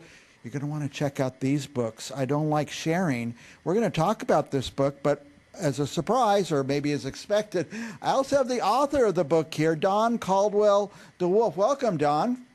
Hi, nice to be here. I love children's books. And I truly believe that I could read before I entered kindergarten. I don't know if I could read or if I just memorized the books from hearing my mom read them to me over and over and over. Tell us about the book, I Don't Like Sharing. Well, I Don't Like Sharing. It follows Molly, who was also in the first book. She has a little bit of difficulty learning the fruit of the Spirit from the Bible, and she learns a lot from her Poppy, which is based on my Poppy. In fact, my illustrator, Jen Grafton, who's amazing, she made him look pretty much just like my Poppy, with down to the hat. So now, did I get them backwards? She learns from him how to share, huh? Did I get them backwards? No. I don't like sharing is the latest one. Yeah. Okay, so here's the first one. I guess I don't like patience. Yeah. This is actually based on a situation when I was younger. I started writing the story out and then I changed it up a little bit. But she learns how to be patient. Her Poppy lets her grow carrots for the first time. Nice. And she just doesn't want to wait for them to grow. So she tries all sorts of different techniques to try and get them to grow faster. Yeah. Which I kind of did when I was little. Nice. And you say they're Christian, Christian children's books? Yes. Yeah, I always say, well, it starts off, you think, well, the person's coming from the right place, so the book's going to be okay for my kids. And now you books and reading and writing, has that been part of your whole life? Oh, my goodness, yes. Like you said, I was reading before I went to school. I actually started school early because my mom had me tested to see, my mom was a teacher. I was a teacher as well, but she, did the teacher thing and wanted to know what she needed to work with me on, and there was nothing. So I was so bored, she put me into school early. Oh, boy. And yes, reading has been a part of my life as long as I can remember. Voracious reading. Yeah. Getting my limit of books at the library. There was a limit how many you could get each week, and I would get them and read them in a day and then have to wait another week. So. Had to wait a week. Oh, boy. Now, have you been crafting stories your whole life in your head?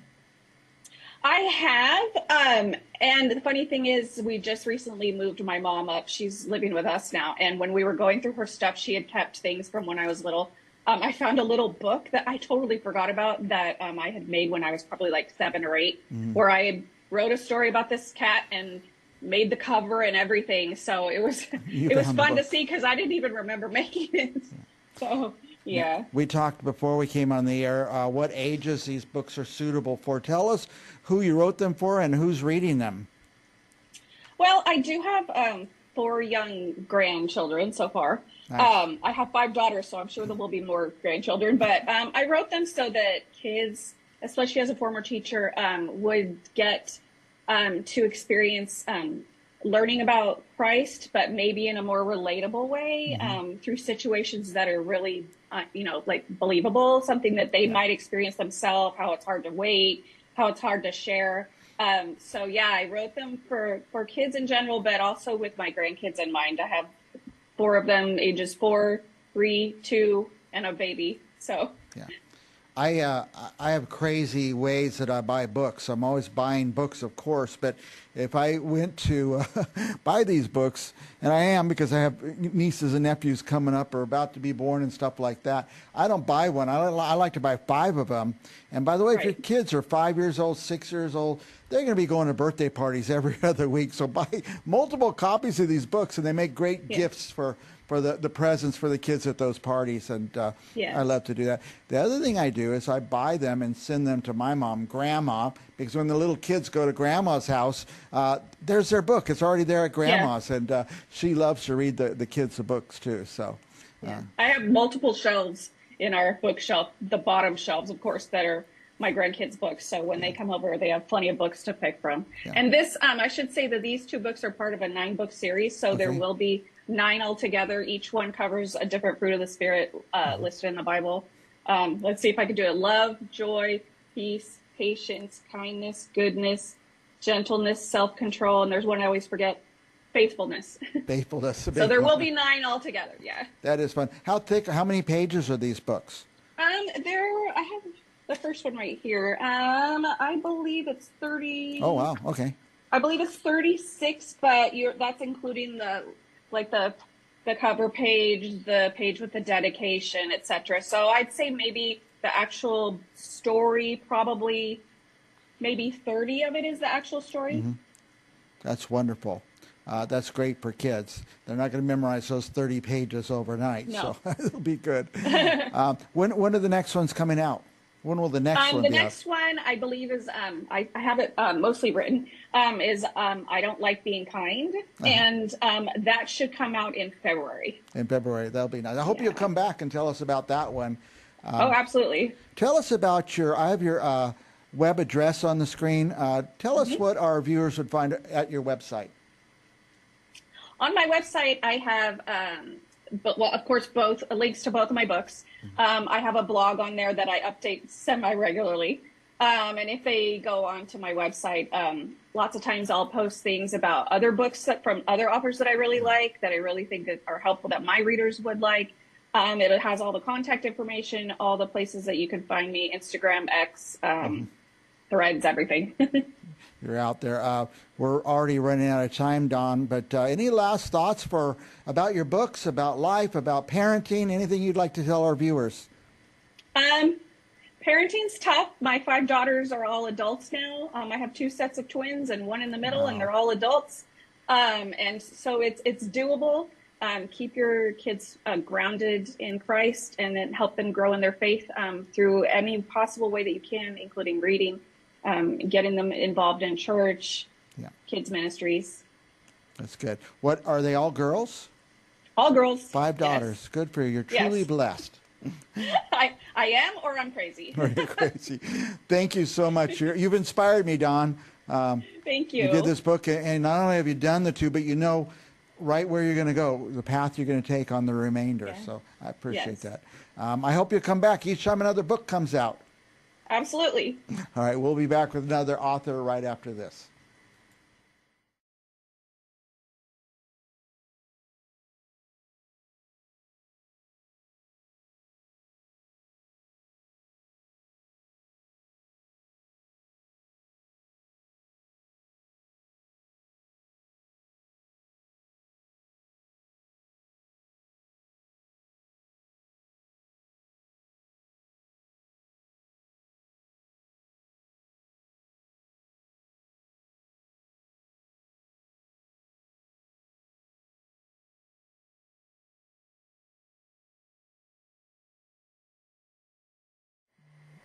Welcome back to Briggs on Books, our international talk show where we talk to authors about their books.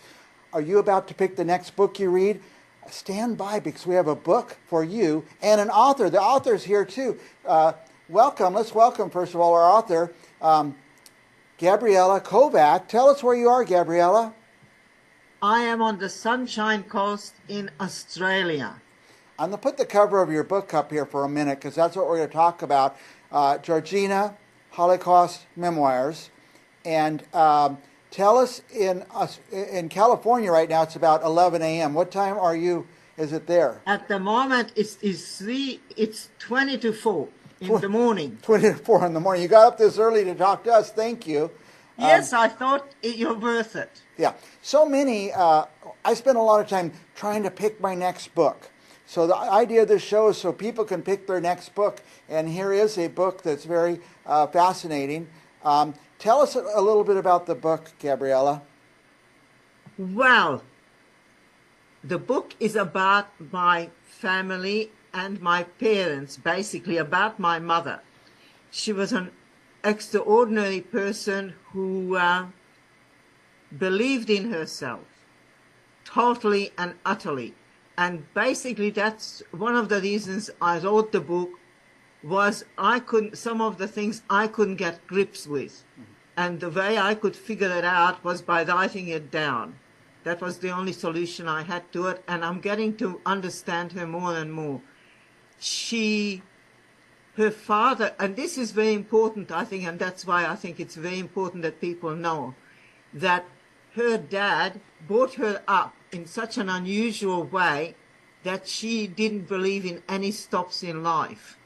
She knew she was in a magic bubble, and while she was in a magic bubble, she was protected. So she went through the Holocaust, communism. Most people, it's just unbelievable. They feared her more than she feared them. At each time and all the adventures she had, she just unbelievable. Made sure that she knew that she was in charge at all times, which is just crazy. And in the end, because she knew that she'd win, she was playing funny games with it. By the time some of the games, like she knew that she's going to win the lottery. You know, crazy stuff. Yeah. Just crazy. Now she was in where? Was she in Hungary?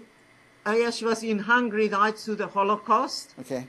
And also under communism. And then finally, she just went to the Hungarian government when the there was a revolution against the communists, and after the revolution failed, she went to the Hungarian government and said, how much for 11 visas? You know, that's guts. Yeah. And she paid it because she had a couple of businesses under communism, which was illegal, but she just did it. That's the sort of person she was. Now, and that's why I wrote the book. A lot of people don't know this. Most people know about the Holocaust, but there's a lot of countries that after the Holocaust were taken over by communism. And tell us what that was like. Was it worse? Oh, it was horrific. Yeah. Like because of the way she was handling us, and as I said, she had several businesses under communism, under their noses. But, you know, from our flat, we could see people in queues waiting for bread, waiting for meat. Yeah. There was no food. Most people starved. Yeah. It was just... You know, if there was a horse on the street that was dead, people would run and cut it up for meat. Communism is the most horrible thing that I have experienced as a child. You can't have a religion. You don't know if your neighbors are watching you. You don't know who's going to dob you in for a penny. It's horrible. Yeah.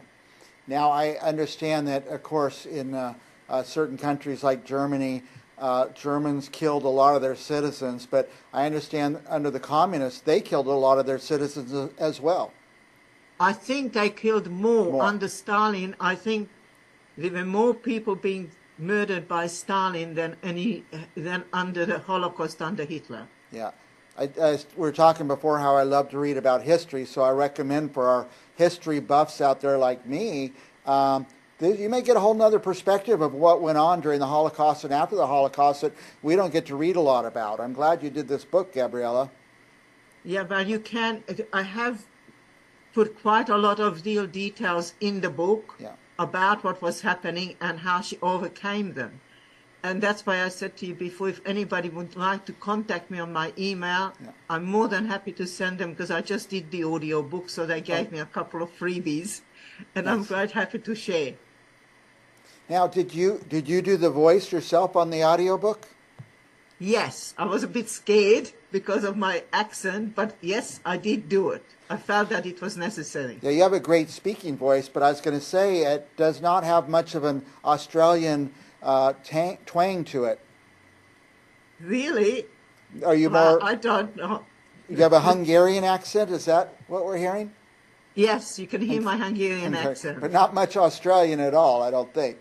It's probably most Hungarian. Yeah. You see, as I said, we came legally to Australia with a passport, with all our books, and one of the main problems I had when I came to Australia was that I could not learn English because my vocabulary as a child was a lot larger than most. And therefore I just couldn't express myself. What year did you But come I to can Australia? express myself in Hungarian. What year did you come to Australia? 1957, a year after the revolution. Yeah. Now, tell me this, Gabriella. We do have your web address on the screen, GabriellaKovac.com. What would our viewers find on that page? Oh, they would find mostly about me. Mm-hmm. Also, I did turn the book into a stage show, and they find out a bit more about that, and basically about me. It's if they want to have the audio book, it's my email address that they need, and that's also on that page. Yeah. Yeah, so we can go there. Can people communicate with you there through your webpage? Yes, they can communicate on my webpage, on my Facebook page.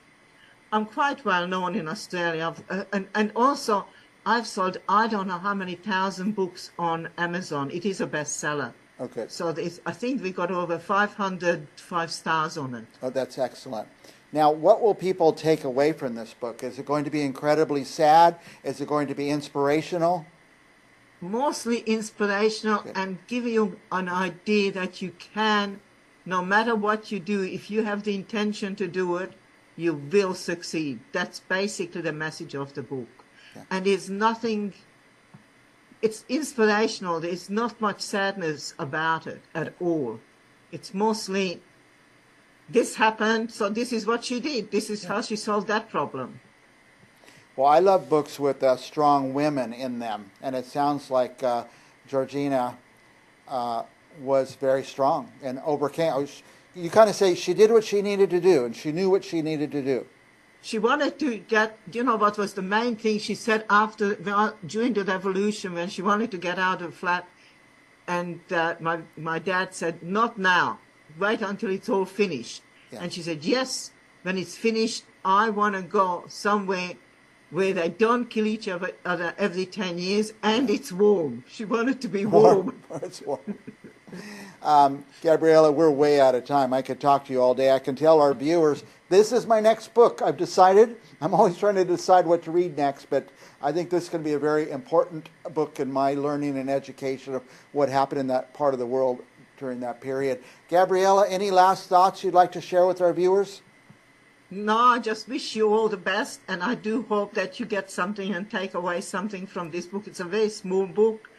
Even a 10-year-old can read it, and I think you will learn by it. That's the main thing. Yeah, very good. All right, thank you, Gabriella. Go to her website, go to Amazon, buy the book, or go to her website. Probably it will lead you to purchasing the book. Either one. You can go onto my website. You can buy the book from me, but I think it'd be a bit expensive for me to send it to you. Yeah. But I can sign it. But I think the audio book's better. Good, good. Thank you, Gabriella. And for our viewers, stick around. We'll have another author right after this.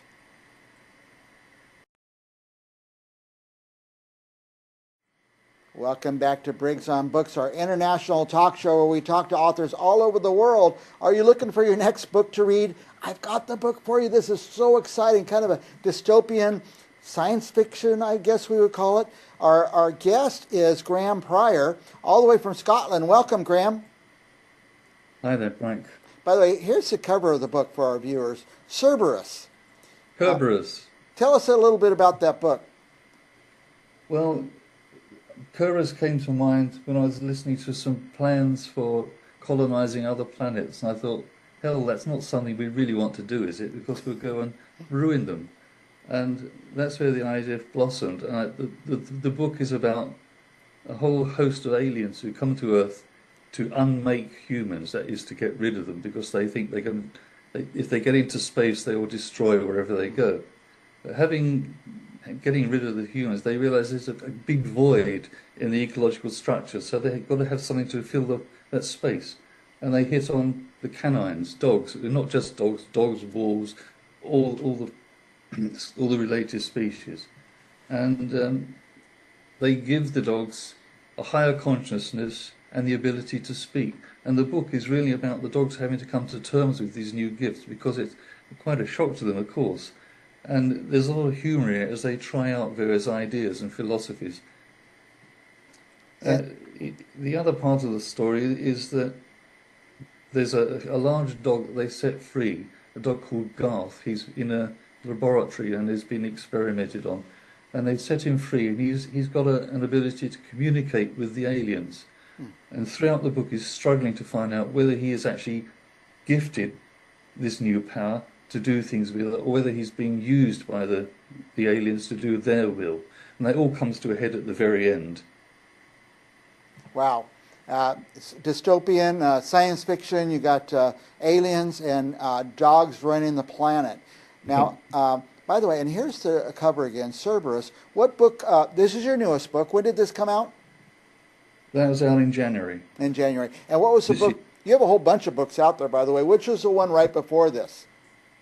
That was Man with a Gun. Man with a Gun. And I just happen to have the cover right here. And what's this genre? Is it all similar genre? No, it's totally different. This is a bit of a crime book, really. It's set in a village, and it's obviously a copy of the village I live in. And it shows that you never know what's underneath the surface of what life in a village is like. I mean, it all looks very cozy sometimes, but in this book, the main character discovers that his father was involved in something very shady. He discovers suitcases in the loft once his father has died, actually stuffed with banknotes. And he then has got to decide how to get rid of these banknotes. And he also finds in the sewing machine drawer, he finds there's a gun. And that's where the title comes from. He takes this gun with him wherever he goes because he's fearful of crime in the village. And the book pursues this need to get rid of the money, and he gets into a money laundering scheme with a friend of his who's an accountant, and they run a burger bar, and they also employ a whole bunch of prostitutes, and they're trying to feed the money through this illegal way of operating. But they get mixed up with all sorts. They get mixed up with a nationalist group who are trying to overthrow the government, and they get mixed up with gypsies who are trying to steal from the house. And it's a whole mess of stuff, and it's billed as life in an ordinary village. Yeah, that book would make me think of, how would I get rid of money? How would I launder money? You know, it's amazing to think about that. It's hard to know, isn't it? Yeah. We also have a book here. It looks like a dog, pig. Pig? No, it's not a dog. It's a pig. It's a pig. Okay. Yeah. I keep thinking dogs because of the first book. It was based on an idea arising from a real issue. I mean, when I was a teenager, I knew a guy who was a real thug, and he was always up to crime. And then one day I was very surprised to see him walking up the street in a policeman's uniform. And that's where the story starts. And the protagonist in this decides that he can join the police because, as he says, as a policeman, we can do whatever we like. We are the law. And he joins the police, and he finds that actually he's not that sort of individual. He has to develop his ideas as a social crusader, and he gets involved in what's happening in Britain at the moment is all these immigrants coming across the channel in rafts, and he joins the border force. And the border force are really hard people. They just want to sink the boats, but he does his best to help the people arrive into the country. And he finds that behind it all is a big drugs gang run by the local MP. And there's all sort of social comment throughout the book where they're uncovering how all the crime is done by the elite in the country. Again, there's a lot of humour in it, a lot of social criticism, but it's all mixed up together to give it a little bit of excitement. You've got an amazing mind, Graham, to come up with these ideas. Things that aren't even real, and you're able to get them to paper and make them into a story. I don't want to go without mentioning Alba Regained. Tell us about that book. Alba Regained, well, that's all about Scottish nationalism. You probably know that there's a large movement in Scotland for independence. And I was discussing this with some other like-minded people, and it occurred to me that maybe they're wasting their time, because by mid-century, global warming will be really at its height, and we could see that most of England's underwater. So what's the point? There's nothing there to be independent from. I mean, this is an extreme view, of course. So the book actually is about a group who are fighting for independence from the United Kingdom, but it's also about climate change. And you get these situations where they're racing across the countryside in the middle of summer, and there's suddenly a snowstorm, and then there's hurricanes. And the climax of the book is not with a political victory, but by a climatic one, where there's a massive hurricane and everything's ruined. So it is to contrast the way human beings strive for political ends, which really are very insignificant in terms of the larger world of nature. So that was quite fun to write as well. Pretty timely book too, I would say. Ah, yes. Well, both of those issues are still very current. Yeah. By the way, all your books, are they for one audience, for different audiences? Well, I will see them for young adults upwards, and they sometimes need a bit of help. The Alba Regain book, I had to put in a glossary at the front of Scottish language so that people knew what the characters were saying. Yeah. So they're fairly instructive. But yes, I think it's for all adults from teens upwards. Really, they're not too difficult. Yeah. No, they all sound amazing. By the way, I have your web address on the screen, grahampryor.ampbk.com. What would our viewers find if they went and looked at that website? Well, they would find news about the books that I've published with that. That's the publisher's website for me, Macaulay. They would find news about that, each book as it's brought out, and future books coming out. Yeah. And can they order the books on that website? Not from there, no. Probably the easiest way to order them is from Amazon. Go to Amazon, all of my books are on Amazon, all 16 of them. So. Yeah, I was going to say, before every interview, I go to Amazon and see what's going on with the author, and I was going to say, Graham, it looks like there's a lot more than 4 books on there. How many books do you have? I've now published 16 fiction. Books, yeah. These are just the 4 that were done with Macaulay's, the publishers. The most recent 4 books, all right. Yeah. In fact, there's been another one since then. Since then already, okay. A self-published one, yeah. Oh, very good, very good. These are fascinating, and I don't even know where to start. Serbius just sounds amazing, how dogs are going to run the planet, aliens help them. A lot of people think, well, maybe aliens helped humans get their consciousness, and it's a great way to think it through, so I appreciate that. And then I want to read this book about the Alba Regained, about Scotland and Scottish independence, and as I'm currently coming to grips with my own Scottish ancestry. We're really out of time, Graham, but any last thoughts you want to share with our guests before we go? Well, I think what they'd like about my books is that they're very visual. I've been told they've been very visual, and I always see them in terms of a film. Yeah. And that makes it very easy to sit and read. You can just drift away into the book. Mm-hmm. Any talks of any of them turning into a film? I don't think so. No, I think you need to have some sort of public presence for that. Yeah. Well, now that this interview's out there, maybe somebody will hear it and say, we got to make that into a film. Thank you, Graham. You're a fascinating person, and I'm going to get back to you after I read a couple of your books, and hopefully you'll come back on the show again.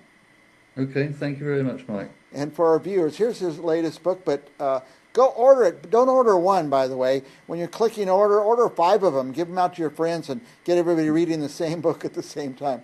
Thank you so much, Graham, and we'll talk to you again next time. Fine, thanks. Bye-bye. Bye now.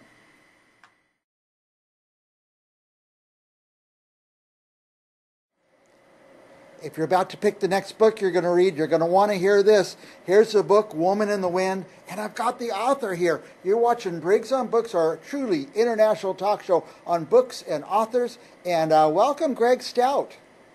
Thanks very much. Nice to be with you today. I'm excited about the book, Woman in the Wind. Tell us a little bit about it. Well, it is the third in a series which will, I guess I'm under contract for 6, so this is number 3. It's the third in the Jackson Gamble Private Investigator Mystery Series, which is set in Nashville, Tennessee, which, by the way, is where BoucherCon is next month. So I'm going to have to go. You're going to be there? Where you have your books? Yes. Nice. And that will be in Nashville? Yes. Nice. And now you're a long way from Nashville. You're in St. Gerardo, Missouri, right? St. Gerardo. We're about 3.5 hours driving. Okay, very good. Now, The Woman in the Wind, that's not your first book, is it? That's your most recent, I should say. No. I think maybe the next most recent was this one, Lost Little Girl. Is that right? Lost Little Girl was the first in the series. Okay. And I got kind of lucky with that one. I sent that manuscript to 10 publishers. 4 of them wanted it. One of them offered me a 3-book deal, so, that was the one that I took. That one came out in 21. The next one, which was called The Gone Man, came out in 22. Woman in the Wind in 23. And later this year, we'll have the 4th one, which is called Long Time Gone. Long Time Gone. Yes. And here's the Gone Man cover. All your covers are very intriguing. I don't know who does the art, but they kind of pull you in a little bit. Well, the publisher more or less does the art, but the way it happens is that I pick basically stock photos of, they're all Nashville at night. Okay. And they're intended to kind of convey a sense of loneliness and alienation, which is sort of goes with, noir and PI fiction generally. Yeah, that was my next question. Tell us about your genre. What is the genre? Who's going to be looking to read these books? Well, if like me, you cut your teeth on somebody like Raymond Chandler, that would be a good choice, or Dennis Lehane, or Walter Mosley, or any of the contemporary PI fiction writers. They all kind of run to a type, which is generally speaking first-person narrative, which for me is much easier to handle. Yeah. But I think anybody that likes PI fiction would like these. We'll like those. Now, the favorite one of yours so far that I wanted to talk about. You said I could go in any order and talk about anything. So tell us about Connor's War. Okay, Connor's War is it's somewhere between young adult and middle grade. At the end of my working life, the last 12 years that I worked, I was in the private sector for 27 years. My company got bought out. I got bought out. I needed something to do. So I got a master's in education, and I taught in the public school system in Illinois for 12 years. And I had a section of reading every day. Mostly I taught 20th century U.S. history, which was easy because I lived through half of it. But I had a section of reading, and by the end of those 12 years, I had a pretty good handle on what, let's say 8th graders read, and I thought, I bet I can do this.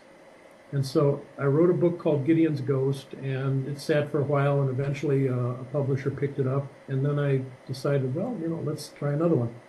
So I did Connor's War, and that one is set during 1968, which was a tumultuous year if you happen to be around for it. We had the Kennedy assassination, we had the King assassination, we had Lyndon Johnson deciding that he was going to stand down, and we had the Tet Offensive. So there was lots going on, so I tried to bring in, I guess because I'm a history teacher, the idea of that as it would apply to a kid, 15, 16 years old, who finds himself spending the summer with his grandfather because both his mother and father are in the service. Mm-hmm. And she is a Navy doctor. She's called back into active duty, and so he's got to go stay someplace. And he goes from... from California to a little town in Kansas, which is about as far from California as you can get. Yes.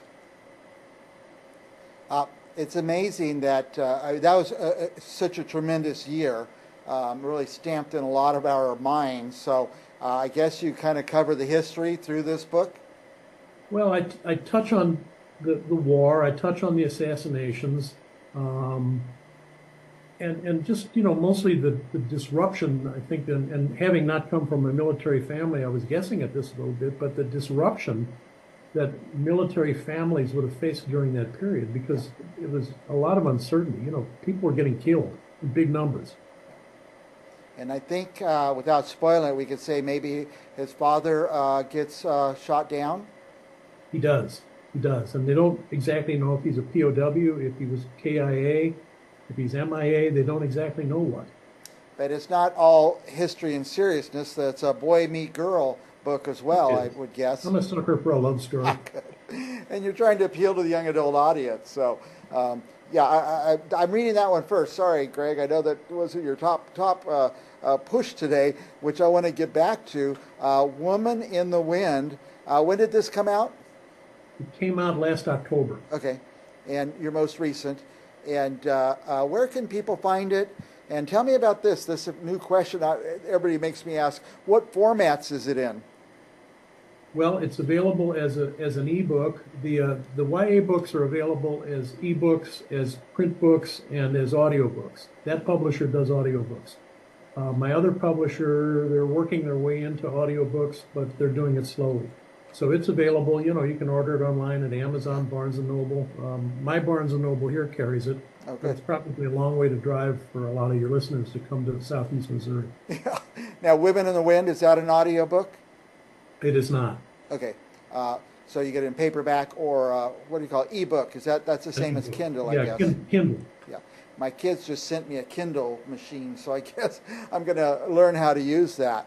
Well, you know, I do reviews for like ITW, and they always want to send me a Kindle, and to me, it's easier to read the book. Yeah.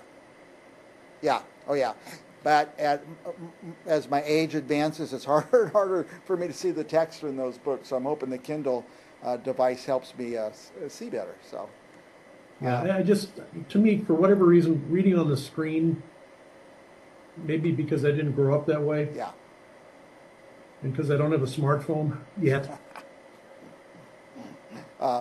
Now, Greg, I got a feeling that you're not done with this writing thing. Well, you already said you have a contract to write more books. What's coming up next? Well, the next one will be out this October. And I'm working on book 5. I'm about 45,000 words through it. So that's a 2025 release, and then there'll be one more that I have no idea what it's going to be, but something will come to me. I hope. It'll come to you. It'll come to you, no doubt about that. Greg, we're about running out of time. I just want to give you a chance to say anything you would like about your books, about life in general, or messages to the readers. I think what I'd rather do is say something to people who feel like they want to write, and that is, this is a tough business. Yeah. And I know a lot of people opt for indie or self-publication, and I guess that's okay if that's what you want to do. It never occurred to me to do that because when I started writing, that wasn't a thing. But it's a difficult business. It's very competitive, and it's just something you have to stay with it, hone your craft, join a writers group because you get support from other writers, which is really how I got my books published, was from, you know, support from the people who were in the groups with me. Mm-hmm. Interesting, yeah. And if you like PI fiction or if you like mid-grade books, buy my books. Buy your books, yeah. That's what I'm going to say. Buy my books. I was going to close on that pitch. Go to wherever you buy books, Amazon, Barnes & Noble, whatever. Just type in Greg Stout. I just did it right before we came on there. All of his books came up. They're really easy to find.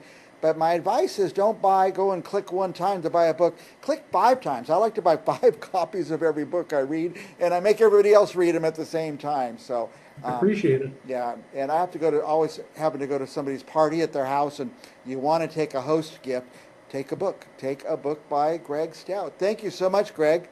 Thanks for having me. I appreciate it. Yeah, you're fascinating. I could talk to you a lot longer, but my producer's already signaling me to get off the air. But hopefully you'll come back again and again.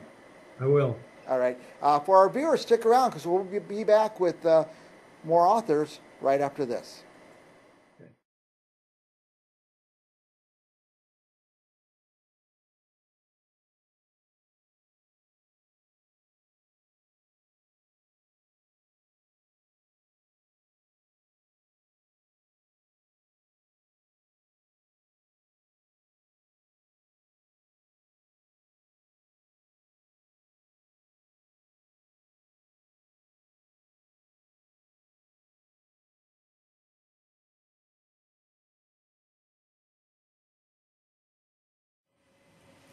Welcome back to Briggs on Books, our international talk show where we talk to authors from all over the world about their books, their process. Also, we talk to publishers, editors, people who can help you get your book published. So many of our viewers are trying to do just that, get their first book out there. Our next guest today, I should say, has done it several times. She's an expert at it now. Margaret Izzard. Welcome, Margaret. Thank you. Thank you for having me. Yeah, last time you were here, we talked about your first book. In fact, here's the cover of it. It's called Stone of Love. And now your second book is out, Stone of Fear. Yes. Now, as I recall, the protagonist, should we call her? Is her name Marie? Yes. And she has something to do, she is an expert on buildings or religious facilities? Religious buildings. She's an expert on religious buildings, specifically historical religious buildings across Scotland. Across Scotland in specific? Yes. Now, and so she's building, she gets hired to maybe restore one or the flooring or something. Tell us a little bit about the story. Yes, Marie actually does appear in the first book. She was brought on with the main first character of the first book, Brielle. Marie is brought on to restore the mosaic flooring in the chapel in the woods at Dunstafnage Castle. And the interesting thing about book 2 is it actually starts where we left off with the first book. But what's an interesting fact is that Marie and John's love story occurred while the main characters in the first book were traveled back in time in order to recover a magic face stone. So we actually start book 2 at Happily Ever After. Okay. And a priest kidnaps Marie because he believes that she possesses magical powers in order to recover a magic face stone. And he drags her across Scotland, or across the Western Isles of Scotland, searching ancient crosses, attempting to find a magic face stone. And her romantic interest, John, who is the assistant to the main character in the first book, must chase her through space and time in order to help find her. And what's nice about this story is their love story is actually told in flashback from 2 different points of view because they fell in love while Colin and Bree in the first book were back in time. So it's a very interesting story. It's filled with romance, fae magic, some mysterious events, and a few twists and turns along the way. Now, it's based in Scotland. Will people know these places? Yes. Actually, Dunstafnage Castle exists. It's outside of Oban on the Western Isles of Scotland. The Chapel in the Woods is a chapel building. It is a ruin. And in the book, it gets remodeled. It actually, at the time it was built, probably somewhere around the 13th century. It was probably considered one of the most spectacular private chapels across Scotland. It actually rivals Iona Abbey, which the Isle of Iona is a place that we visit in book 2. And we visit a couple other places along the Western Isles because we're chasing some of those ancient Celtic crosses. Now, what would you call the genre? Is it a romance? Romantic? This is paranormal romance. Paranormal romance, because we do have fairies. We have the magic of the fairies and the fae. We have some of their folklore that is actually some of the folklore that the Irish immigrants brought to Scotland. Mm-hmm. So when we talk about the fae, we talk about the Tuatha De Danann and the Fomor fae. So that's the good fae and the evil fae, and it becomes down to this battle of good against evil and how the humans help the fae recover the magic face stones. So somebody like me who's recently become interested in Scotland because I'm found out I'm almost 100% Scottish. Well, I learned something about Scotland. You'll learn some history about it. What's interesting about my paranormal stories, and I do get asked this often, is how do you merge this paranormal into this modern day story and these stories that you're trying to create, these romances. And what's interesting is the history actually drives my paranormal. So it's the history of Scotland and the history of the fae and these folklore stories that are told that drive some of the paranormal concepts that I blend within what these real stories are. Well, it's amazing that, as I said in the introduction, so many of our viewers are authors, trying to write their first book. And you've got this device where you're telling a story through flashbacks. It's amazing you can keep all that straight in your mind. Actually, I'm glad that you asked. And I didn't think of this coming into the interview, but I'm so happy that you asked because outlining, I am a plotter. I'm a huge plotter as a writer. And I have a 7-book series with 3 Christmas companion books planned for this series. So you have to be a plotter to keep up with time travel and what's going on. Yeah. But in this particular book, it was an extreme challenge. I knew what their romantic story was. I hadn't quite fully written it out. My outlines are summary driven. And when I did this outline, I actually had to break apart their love story and write it from beginning to end, because as I started the story of the Stones and progressed forward with the story of the Stones, and I went into these flashbacks, they started getting out of order. And I had to ensure whose point of view was I in, because you get Marie's point of view and then John's point of view and Marie's point of view and John's point of view until they come together. So it was a challenge because it was very confusing. And so what I did in the outline was actually pulled out on 2 separate columns to the side. The first column was here's the story we're working on now, where Mary's kidnapped by this priest and going through time, and John has to chase after her. And then in the next 2 columns were the love story. So if you read it from top to bottom, one column was Marie, one column was John. But if you read it from top to bottom, you got their love story. So if you read that alone, it was their love story from beginning to end. So we ensured that we started at, the beginning of their romance, how their romance developed, what things were important to them, what symbols were important to them. There's some symbolism in their relationship and how that developed. And I had to go back and redo it a couple times to keep it all straight. And what's nice about that, and what a lot of reviewers have said, is that I've really blended these flashbacks seamlessly. Some readers don't take, the flashbacks are difficult for a lot of readers because you have to keep up with things. You have to follow with it. But the way in which I blended it within the current story and almost made these flashbacks seamless, because you're invested and you're immersed in this character and in this environment. And I've been complimented on how seamless these come across. And so I'm very proud of that, because it was a lot of work. It was a lot of work as a writer. And so for our viewers that are trying to finish their books, they're probably now thinking, man, this is a harder job than I realized. And what a terrific job you do doing that. Thank you. By the way, again, here's the first book, Stone of Love. And then here's the second book cover. The covers are beautiful, by the way. Stone of Fear. What comes next, Margaret? I'm glad you asked. Stone of Lust. Like I said, there's 7 books in the series. There's 3 good stones, there's 3 evil stones, and together the 6 stones show the Stone of Destiny. So the next book is Stone of Lust. That's our 3rd book in the series. It comes out October 21st, and it follows Colin's sister, Annis Lee, and her obsession for the Viking life. Nice. And so we get Stone of Lust and her story. Following that, on November 4th, is the first Christmas companion book, which is Thistle and the Mistletoe. And that releases November 4th. That features a couple in history, in the past. When on our first book, as we follow Colin and Bree's story, Colin has to go back and assume the identity of an identical ancestor, who is Roderick. So Thistle and the Mistletoe backs up a little bit before Colin goes back in time, and we get Roderick and Mary's love story. That occurs back in time. And there's a little bit of paranormal in there, but we get to actually see their relationship, how it developed, the people and some of the characters we met in book 1. When Colin went back in the past, we get to meet some of these people, get to know them a little bit better. And so that will be coming November 4th. And following that, we actually have Stone of Hope, which is the 4th book in the series. And that will come sometime in 2025. I don't have a publication date yet. It's actually with my editor. I just recently signed the contract last week, and I'm very excited about that book. That features Brielle's brother, Dominic DeVolt, who is an Air Force Special Ops pilot. And we get to follow him on his story and how he finds love. And what's interesting is that actually starts in Florida.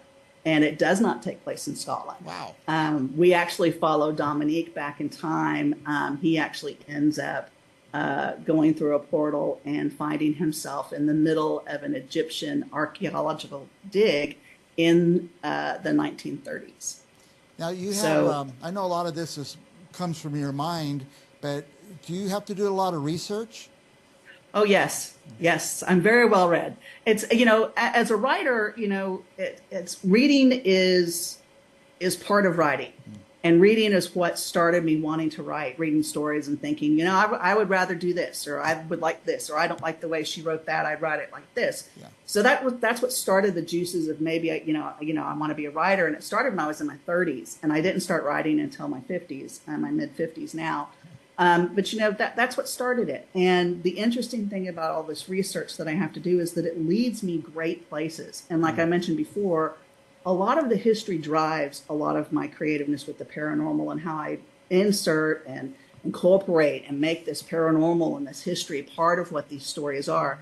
And that I've had some great discoveries from my research. You know, I've for Stone of Lust, I stumbled across something that just really blew up my story. It really expanded my story for Stone of Lust. I don't want to share it because it's a spoiler, but you know, there are gifts in research, and there are gifts in storytelling when you do your research, and I've allowed it to guide me, and it's really been a huge help. Yeah, nothing more fun than research. So I love that. So, have you been to Scotland? Yes, we went to Scotland a year ago. My husband and I went for our 30th wedding anniversary. Wow, nice. It was a dream trip for me. It was a bucket list item. Yeah. We'd taken over a year to plan it. We toured. We started in Glasgow. We went toured through Oban, went up into the Cairngorms, came back down, ended up in Edinburgh. A lot of inspiration from there. I visited Dunstafnage Castle. You can go to my website at margaretisardauthor.com, check out some of the pictures I have there. We were in Oban for 2 days. Donnelly Castle is also a MacDougall. The Dunstafnage Castle was originally built and owned by the MacDougall family, the clan. Donnelly Castle, which is outside of Oban, is also featured. That's featured in Stone of Lust. And it was also a MacDougall Castle. So, you know, it was very inspiring to visit these places that I've read so much about. I've looked at pictures, and but being there and immersing myself in the aura and the atmosphere of what these places are and what they mean. You know, walking through the chapel in the woods, it's much larger than I imagined. It's a larger building than I thought, and it's very inspiring. And it was a really great trip. And you know, we had a blast. Yeah, you sound passionate about Scotland. Uh-huh. And now, I have a million more questions. We're out of time. They're waving me off. I got to ask you a lot more things, Margaret. But I will say this to our viewers: the web address is on the screen. MargaretIsardAuthor.com. We have your Instagram up there. Any last thoughts? Anything else we've left out that you want our viewers to know? No, just stay tuned. Keep in touch. Check out my website. Like I said, there's 7 books in this series. I've already drafted book 5 and book 6. I'm currently working on book 7. In addition to this, I hope to bring to you an additional series, The Dragons of Tantalon. We met our dragons, our shape-shifting dragons in the first book in a dream that Colin had. And I've also turned that into a 7-book series. Yeah. And so I hope to bring you that after the Stones of Iona series. So just stay in touch and keep in tune. There's so much more to come. I'm going to wave off my producer for a second. I'll ask one more question. So this Sure. series, you call it the Stone series, or? It's called the Stones of Iona series, and it features these stones that come from the Isle of Iona, these magic face stones, and they're put in the trust of the MacDougall family to protect for all the realms. And have you finished all 8? I know you're publishing one at a time, or do you have all 8 outlined? How does that work? There's 7 books and 3 Christmas companion books. I'm drafting the 7th book. I finished book 1 through 6, and I have finished 2 of the Christmas books. So the first Christmas book will come out this year. It takes anywhere from 3 to 5 months to draft a book, to outline draft a book. Yeah. It gets, now that I'm doing a series, it comes a lot easier and a lot quicker. But it's once they're drafted and complete, it still takes another 8 to 12 months from the time that I first get it to my editor that it gets contracted before it actually gets released. So you kind of, if I want these books to come out every 3 to 4 months, I kind of got to backstock them, I got to keep working. Well, you're an inspiration to all of us who are still working on our first, Margaret. I hope you come back every time a book's coming out, or as often as you like, because you're a great guest to have and an inspiration. Well, thank you so much. All righty. And for our viewers, stick around. We have another author coming up right after this.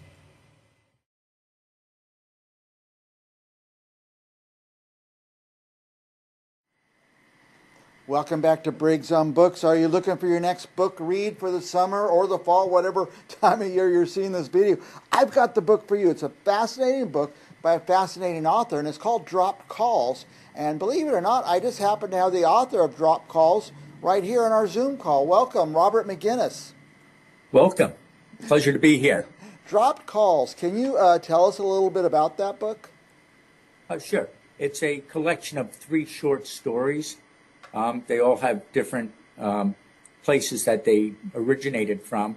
But the premise throughout the book was that we were being spoken to by God and given the ability to make a choice and do the right thing. And then we lost our connection. And that's the premise of the book. You literally dropped the call, or God dropped the call. Dropped the call from God, exactly. You know, so.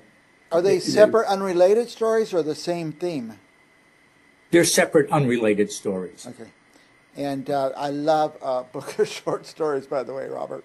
I get these books that are 1,000 pages or whatever. It takes me forever, and it's a nice interlude. Who do you think is going to enjoy this book, Robert?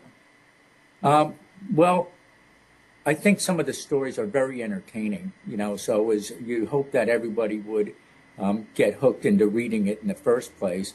But there's certain audiences that would like some of the stories more than others, you know. The first story in there is 5Gs over Walden Pond, and it talks about, even though there's conspiracy theories going on with 5Gs and the health risks and all of that, is what we missed from it is, and the Walden part of it, is that we have no path towards a life more simple.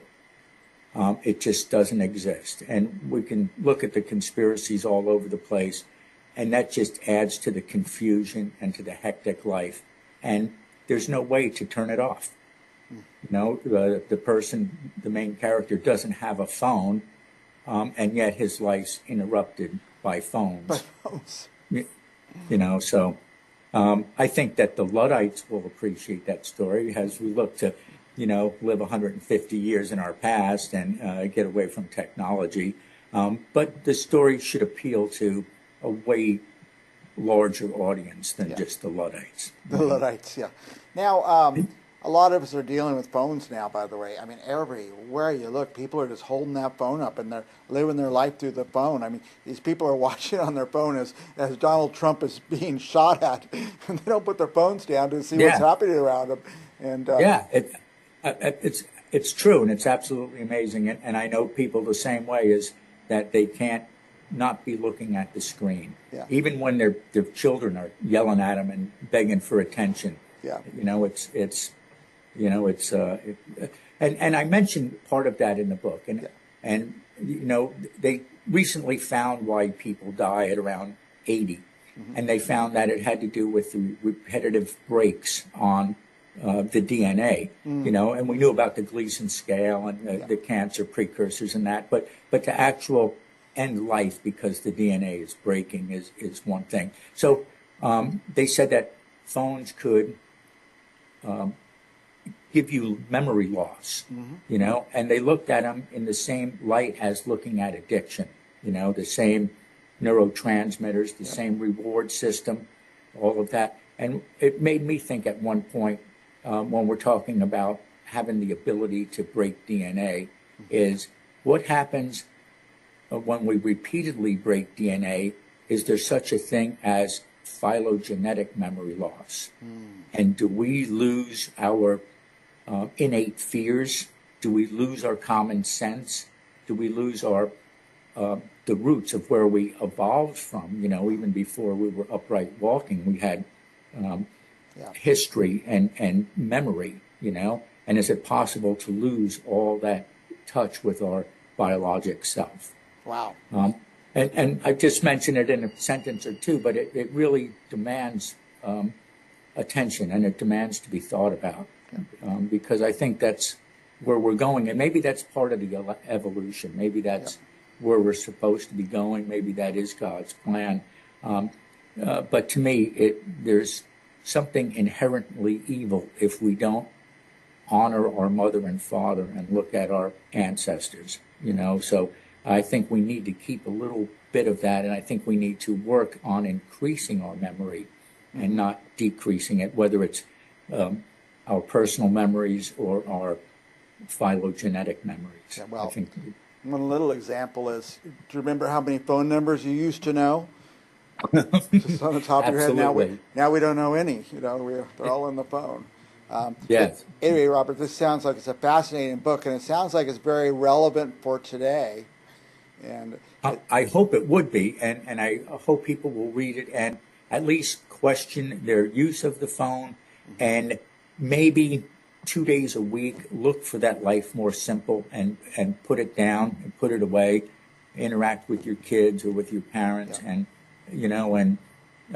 get off the break yourself of those types of bad habits, and I don't want to say the phone's necessarily a bad habit, but when it can be addictive is if you don't regularly exercise your willpower, you will find yourself not in control of any part of your life. So you need to drive your ship, you need to be in control, and you need to test your will. If you can't put it down for a minute, that's the time you need to put it down for a minute. Well, whoever was going to do that, they first would have to think, I need to do this, and maybe this book could be the catalyst to making people think about it a little bit, before you have to pick up that phone every couple of minutes.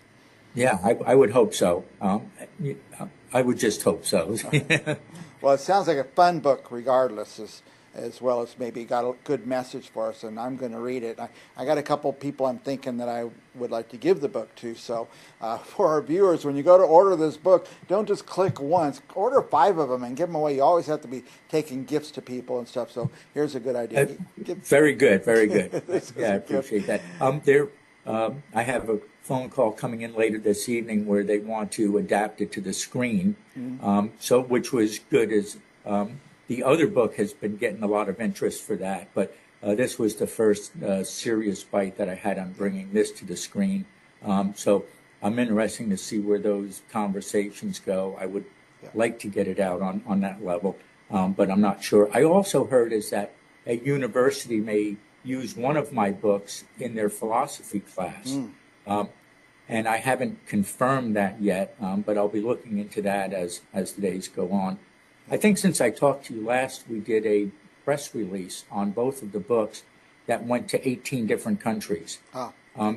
So I think we addressed a little more than half of the world in that press release.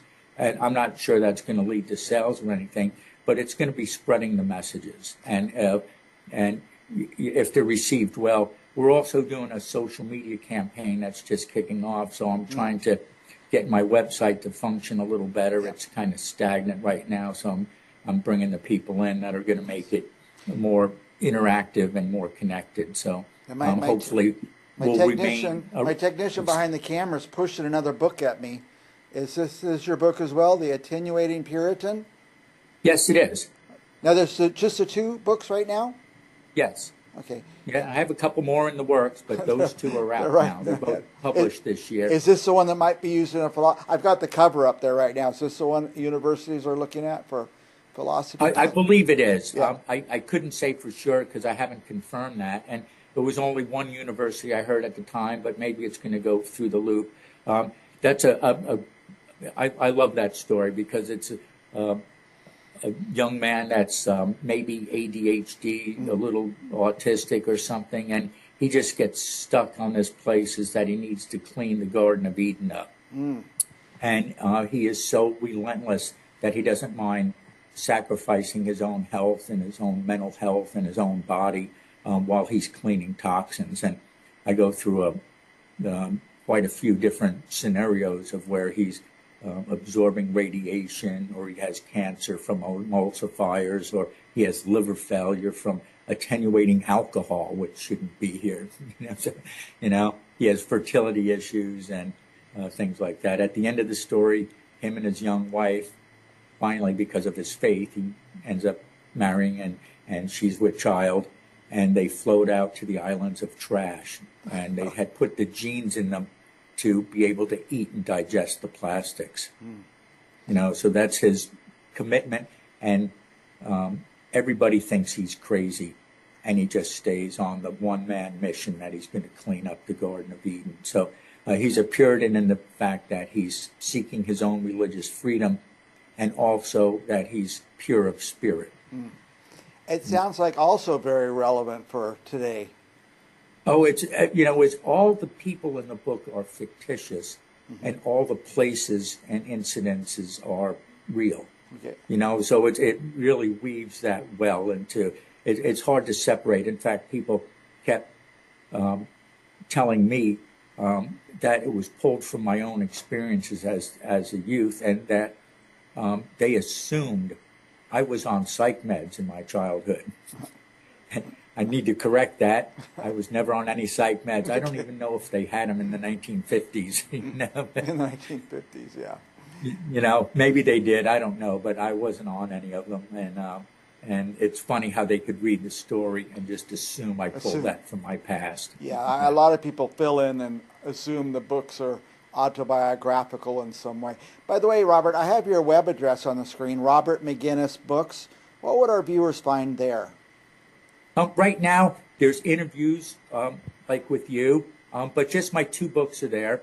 And that's about it right now. And I'm hoping to change it to an e-commerce site and put some merchandise. And I'm working with my publisher to make sure that we have the right artwork and the right items on there. So I'm hoping to generate that. I don't want to put a time frame on it, but that's my vision for the near future.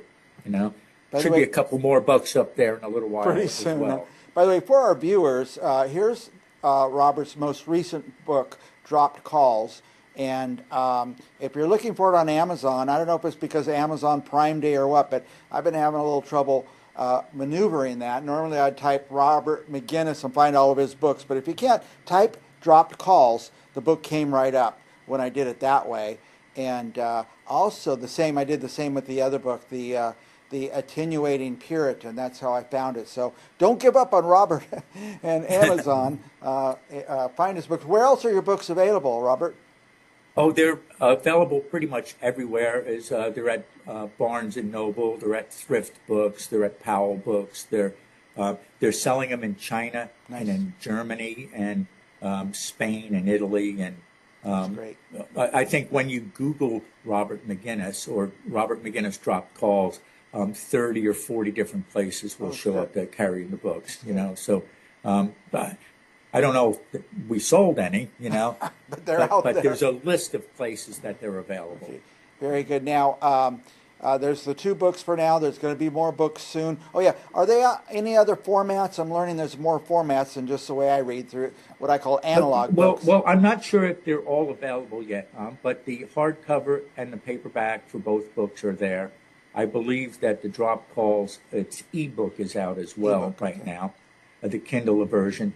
The Attenuating Puritan is going to be book of the day at the onlinebookclub.org on August 21st. And that day, the Kindle version of the book, it will be available by then, and it'll be for sale very cheap. The audio book for Drop Calls, I just finished editing it, and it should be in the mix any day now. And we chose the narrator for the audiobook for the Attenuating Puritan, and that's probably still another 30 days out or better, so. Yeah, I got to tell you, Robert, I'm really enjoying audiobooks, so I'm glad you're taking that route with these. As the publisher is, the office I used was in New York, and then the headquarters was in London, England, and then the audiobooks come out of Dubai. And it just seems to be adding a little time to the whole process, so. You have an international thing going on, Robert. Well, we're trying to get there. We're trying to bring attention to these issues and get people to follow them and to work as a team, to clean up the Garden of Eden and to put their cell phones down for a minute and to question where their biologic life is rooted, in our clean water and our clean air and our clean environment. So there's something for everyone to do and plenty of places to be involved. By the way, we talked about this before, but not during the interview. You are in Eureka, California? Yes. That seems like a great place to write, a great place for a writer to live. I think if you're in town, you have the same thing as anywhere else. There's a little bit of background noise and stuff. But if you just get 5 minutes out of town, there's so many wonderful, quiet places. Quiet places, Robert. And if you can't hear yourself, you're not going to write well. So it's important to listen. Robert, we're way past time, but I just want to give you a chance. Anything else you want to say about the books, about yourself, or anything going on in the world? Well, there's a lot going on, and I don't want to take up more of your time. I'll say hello to half of the world that we're embracing right now and encourage all of them to go to their local book vendors and ask for translations so they can share them with the rest of their countrymen. And let's all get on the same page. It's only one marble that we share. Let's do it right, you know. Very good. All right, Robert, thank you for coming on, and I always enjoy having you. I could talk to you all day. They only give us 10 or 12 minutes, but I appreciate your time. And I really enjoy being here, and I enjoy talking with you, too, and I look forward to it again in the near future. And for our viewers, stick around. We're going to have another author right after this.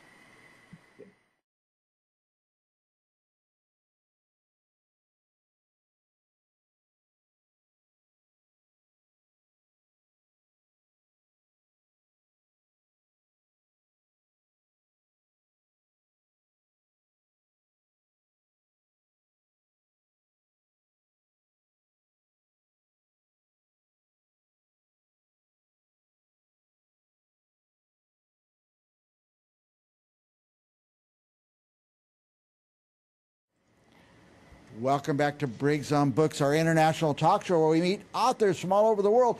I've got your next book for you if you're trying to figure out what to read next. Hazardous Lies is a work of fiction, or is it a chemical plant explosion? I don't know. Could that really happen? Not only are we going to talk about the book, but guess what? I've got the author right here, too. Welcome to our guest, Stephen J. Wallace. Welcome, Stephen.